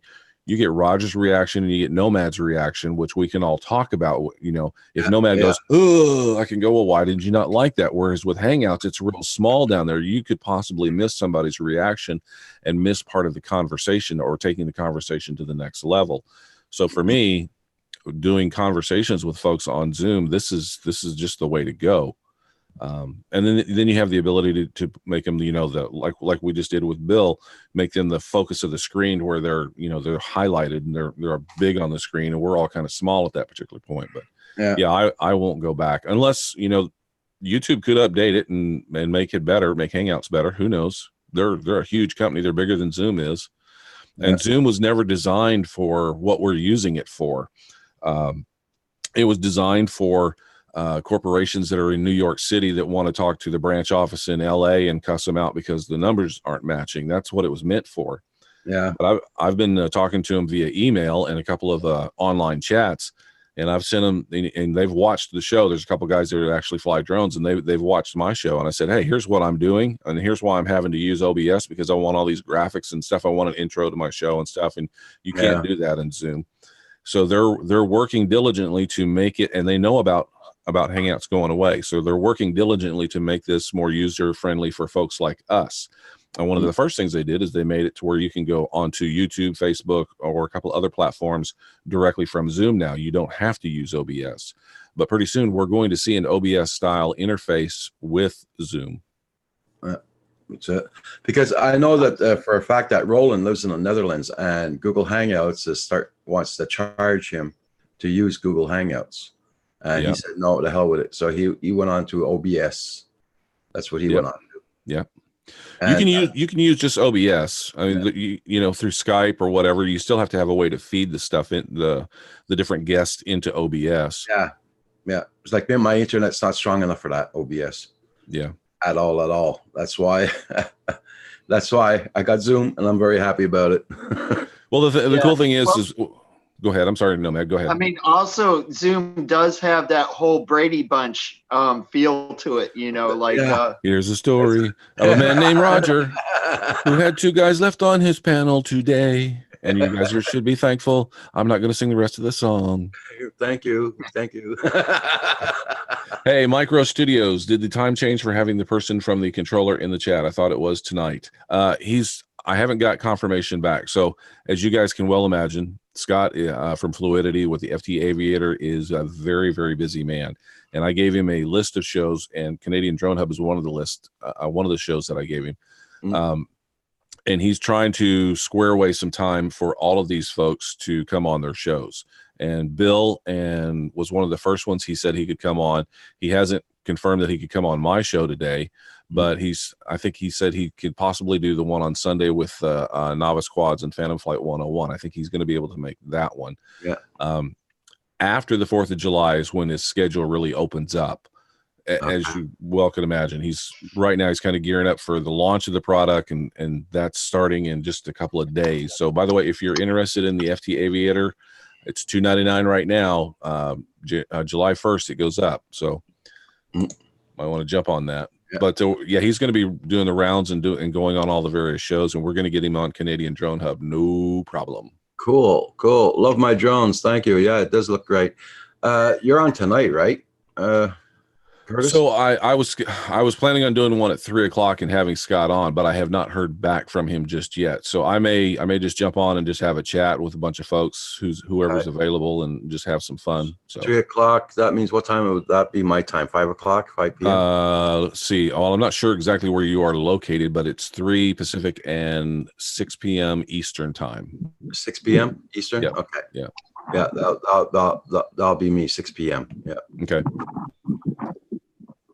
Where I just realized that. Where are you located at, Roger? Where are you? I'm in Quebec, Canada. Quebec, Canada. Yeah, the French province. The French province. Okay, that's too cool. Yeah, so I live.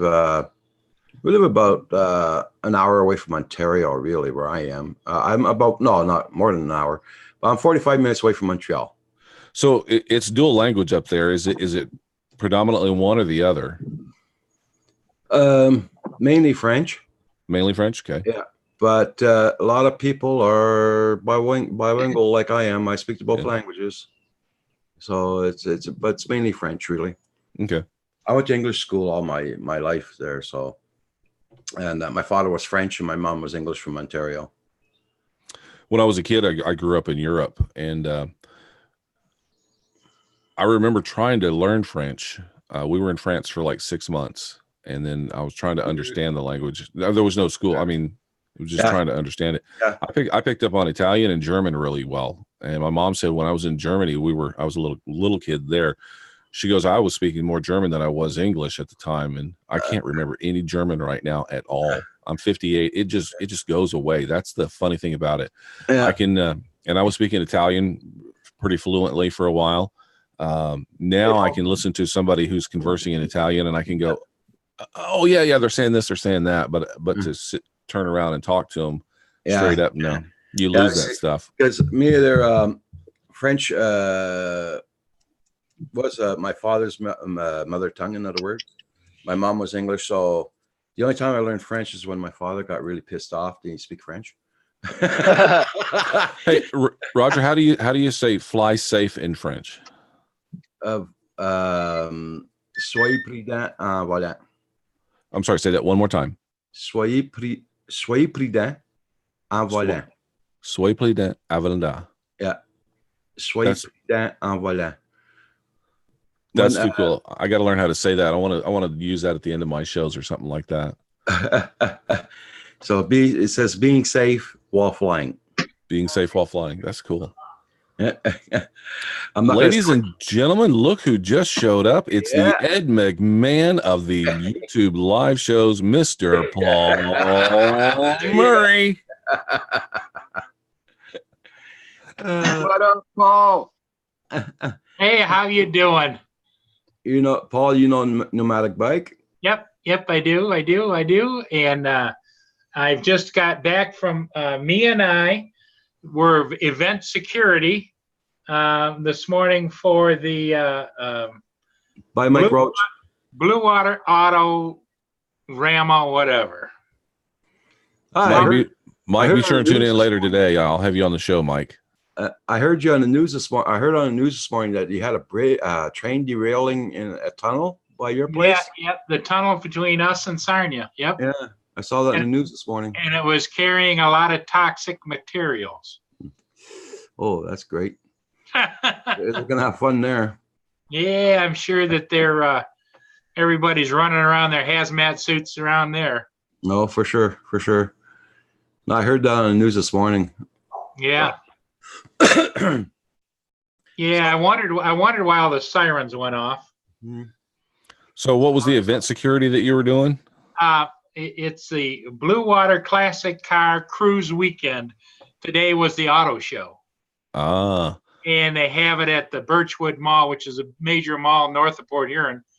And so me and I put the lights on top of the Tahoe, and I put the magnetic signs on the side, say event security, and we just kind of cruise around and make sure everybody's behaving themselves. That's good. So did you get any flying in?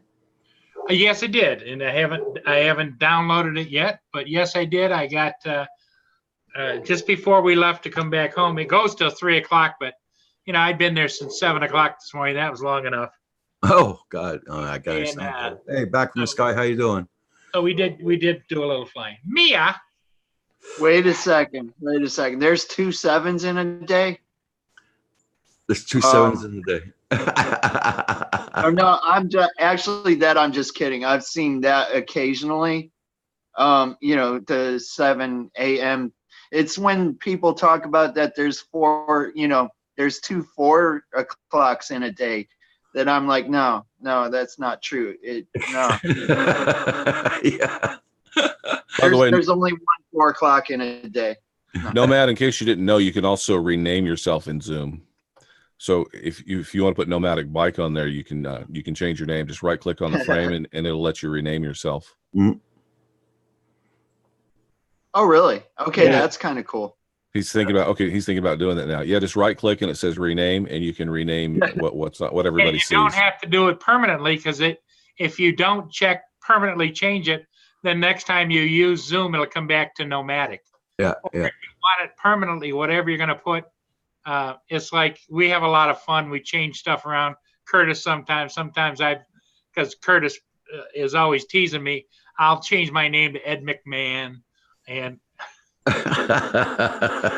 Paul is just like the perfect co-host.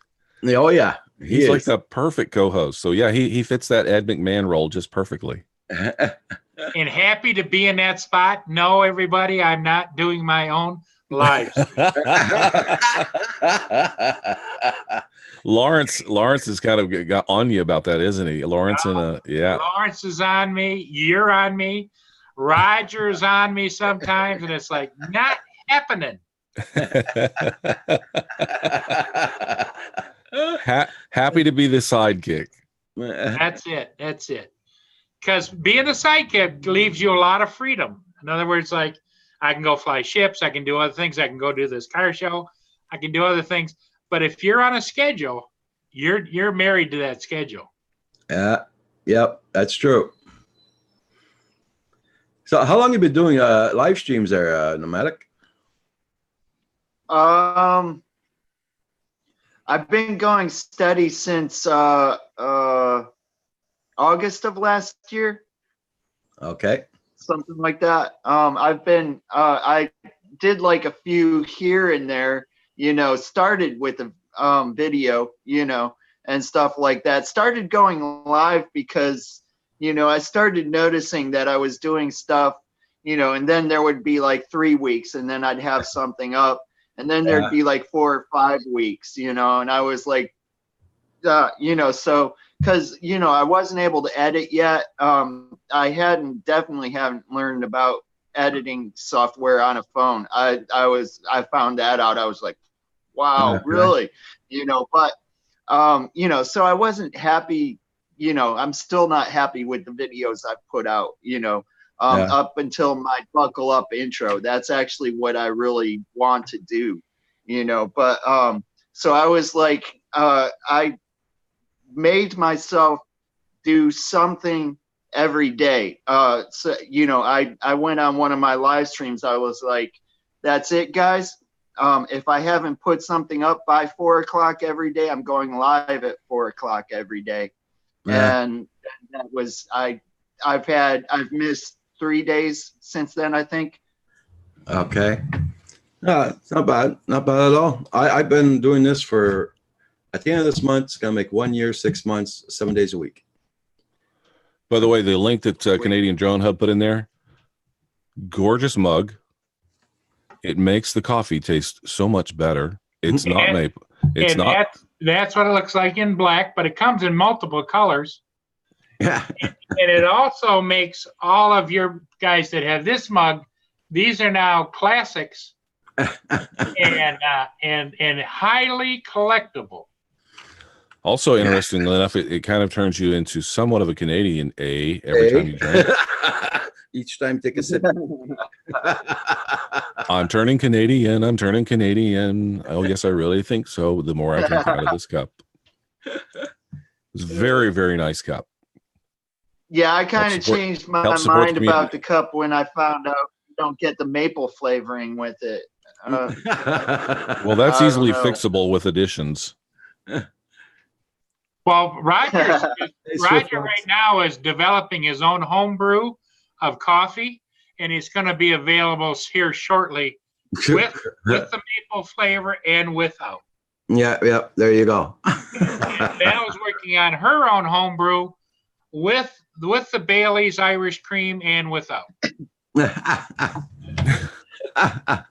No tossed salad involved. Nope. There you go. And a coupon for one lettuce wrapped taco. Phantom Flight 101. He will hate that. He will absolutely hate lettuce wrapped anything. Yeah.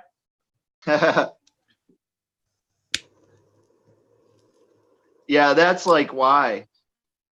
You know, I don't know. Just well, put it on a plate. I'm good.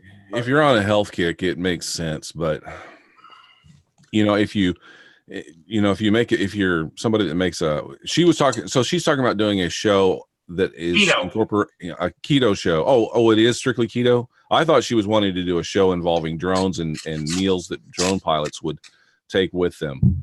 And I'm thinking, man, if I... And she talked about that, but she was trying to figure out how you would keep lettuce fresh in your drone bag, Exactly, yeah. That would but as far as I'm concerned, I mean, is it a taco or is it a lettuce or is it a salad? Yes. Taco. Yeah. I'll tell you guys a secret. I mean, I absolutely love this. My daughter does these for me. She takes those little cheese sticks and she wraps pepperoni, large pepperoni around them, and then sticks them in a Tupperware for me. Wow. Yeah. Cool. Very filling. Very cool. Get out while you're flying all day. Because we've all done it. We're focused on flying and having fun, and we forget, we're supposed to eat, while we're doing this stuff.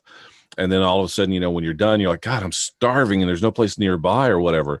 So you take a little bit of food with you, something easy to carry, and that's perfect. Mm. But those cheese sticks wrapped with ham or pepperoni. For me, I like the pepperoni. But and what you could do is you could patent that and call it On the Fly Northwest.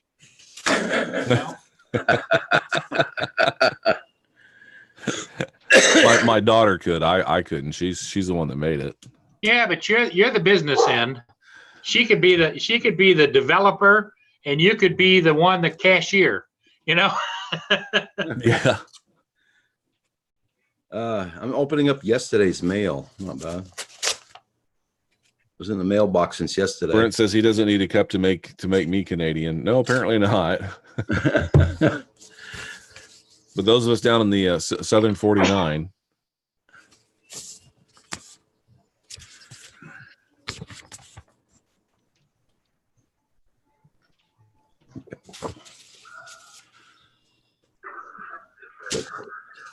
Yep. Roxy, she's outdoors with Kim. Kim's going to go start doing the lawn before it rains. We're going to get a good thunderstorm again today. I got chores I got to do too. I'm not looking forward to that. Well, that's the thing, I got to go out later and hit 2 banks. You're going to do what? Wait a minute, we got that live. Yeah. He's going to hit 2 banks. What? Say what? Yeah, I gotta go get some money out of the banks there. Well, I mean, legally, he's going to go Legally, and make a right. withdrawal. He's gonna make legal withdrawals. He's not hitting the banks. Yeah. Not hitting the banks. No guns involved? Nope. Or yeah, okay. Just the way he said it was like, ah. He's going to go hit two banks. Oh, okay. Go do some. You had me scared for a minute there. I tell you. Gotta go do some food shopping and same time. I got my afternoon cut out again.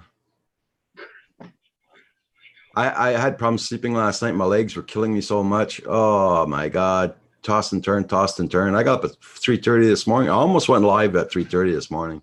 Really? Yeah. I sat here, I had 2 cigarettes. I said, I'll try to go back to sleep. I finally fell back to sleep. What do you have? RLS, rapid leg syndrome? No, it's I'm diabetic, right? So my 2 feet are lots of pains in my feet. Oh, okay. I got to lose weight to go for an operation and change my arteries. He's gonna get a complete replumbing of his lower arteries. Yeah. So as soon as I lose the weight, and I gotta stop smoking, and then I go in for my operation. But he says with a cigarette in his hand. Yep, there you go. The doctor told me to lose the weight first, then you quit smoking, because I cannot quit the 2 at the same time. I would think though that what you might try to do is just limit yourself to how much you smoke in the meantime, because it'll make it half as tough when you go to do that. Well, it doesn't show, but I cut down a hell of a lot. Yeah. It doesn't show when I'm on here. I can give you a bit of advice that I got from the astronaut Scott Parazynski. One of the things that I talked to him about offline was, for those of you that don't know Scott Parazynski, he's been in space 4 times. He's been in space more than anybody else on planet Earth.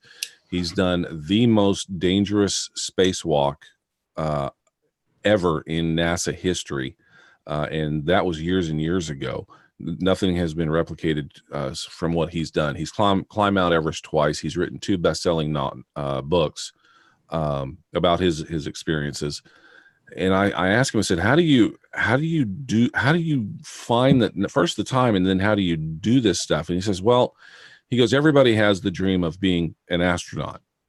And this is going to relate to you, Paul, here in just a second. You'll understand what I'm saying.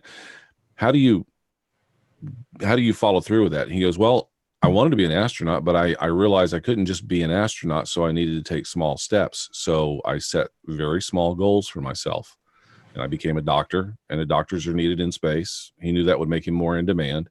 Then he just set another goal. Eventually, he said, I was sitting in the freaking spaceship going up into space thinking, oh yeah, I finally made it. It was a surprise to him as much as it was to, but it's the setting small goals that's important. So if you're wanting to stop smoking, or you're wanting to lose weight, or you're wanting to achieve something, don't look at that big picture. Set a smaller goal and achieve that smaller goal, and then the next goal, and then the next goal. And that's how he did it. And he just kept setting goals for himself. It's the same way with this FT Aviator. He saw an idea. Parts of it are out of his reach and out of his knowledge, but he had a concept, and he started setting goals on how he was going to put this thing together. And now here it is. It's being released. It's taken him a while to get here, but he's come up with an awesome product that I don't have one, but the people that I know that do have one are just loving the thing. So set small goals and do it. It's well documented. Phil, I'm not revealing anything, but Philly, some of the things that he's had to achieve in his life has been just do things one day at a time, 1 hour at a time, make steps forward, be positive about that. And you get to that thing that's huge that looks like you can't get there. You're able to get there. Yeah. It's good sense. Yeah. So I do have to, on Roger's behalf, I myself smoke a lot more while I'm live than I do like through the day, because it's like a fidgety thing while you're sitting there live talking to people and stuff like that. I'm trying not to smoke. I'm sitting here playing with my knife and my lighter and everything else. Yeah. Because when I'm off air, I do things around the house. I do dishes. I sweep the floors. Then I go do groceries. I might have 2 cigarettes on the way down to the store to do my groceries. And then when you do your groceries, not a lot of smoking in there, nothing, you know. So do my groceries, do what I got to do. When I come back, I have another 2 cigarettes in the truck on the way home. And I get home and I put away the groceries and all that. Then I have my grandpa nap. So. So Brent Ariel says no guns involved in Canada. Bank robber says, sorry, can you hand over all your cash, please? Yeah, there you go. We're a very polite country. Right. Also, Johnson iBase says switch to tobacco expanded with heat and make your own cigarettes. Once you're off the additives, it's easy to get off nicotine. Yeah, there's a lot of additives in cigarettes to make you more addicted to it. Yeah. With cigars, at least hand rolled ones, they're just straight tobacco. It's just a blend of tobacco leaf. Because myself, there, if you buy a carton of cigarettes here, it's 108. It's $84 to $90 a carton of cigarettes. I've done this in the past, you know, but I just started doing it again because, you know, rolling my own cigarettes. It's like I get a box full of the tubes, you know, the paper with the filter and all that. You buy a bag of tobacco, generally pipe tobacco. Yeah. But, you know, and then you have this thing that you pack the tobacco in and it puts it into the tube and, you know, and all that. And I get about a carton of cigarettes for $12 and change. My God. Okay. That sounds expensive. 200 cigarettes. Yeah.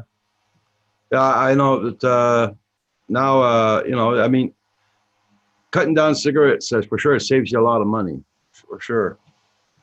Oh yeah. Oh yeah. Still that $12 a week. You know, or 2 weeks, something like that. It would also slow you down in smoking too, because you have to roll the cigarette. Yeah. Whereas, you know, like when you have a carton or a cigar or whatever just laying around, it's so easy just to pick it up and smoke it. But if you have to stop or even if you're thinking about it, you're going, I got to roll that cigarette. I really don't want it right now.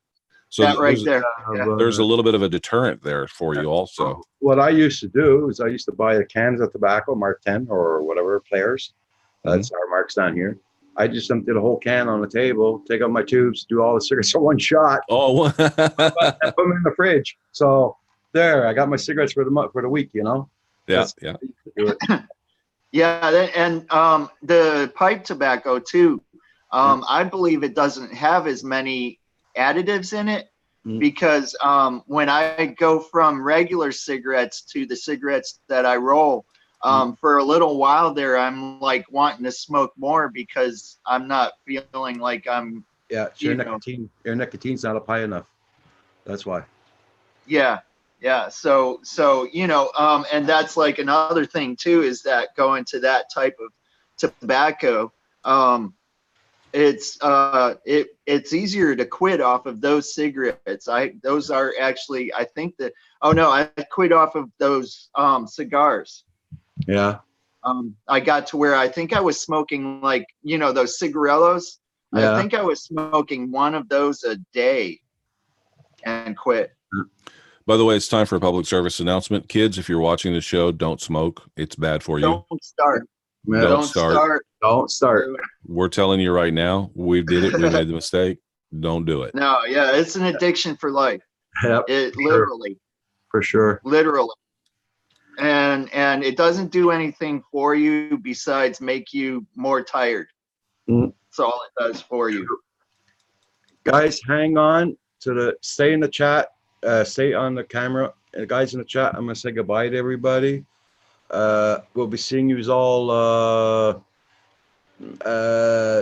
tonight on Scott Curtis's channel at 3 o'clock. I just typed in there if you guys want to jump in there and check out my channel. Yeah, and he's at 3 o'clock his time. Is it Mountain Time? It's 3 o'clock Pacific, 6 p.m. Eastern. Okay, there you go.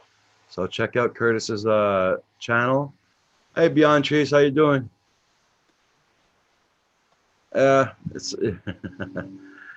some people do that. My son woke up one morning, no more cigarettes, man, and he stopped. And makes many years now. My brother too did the same thing. I tried it. No, I couldn't.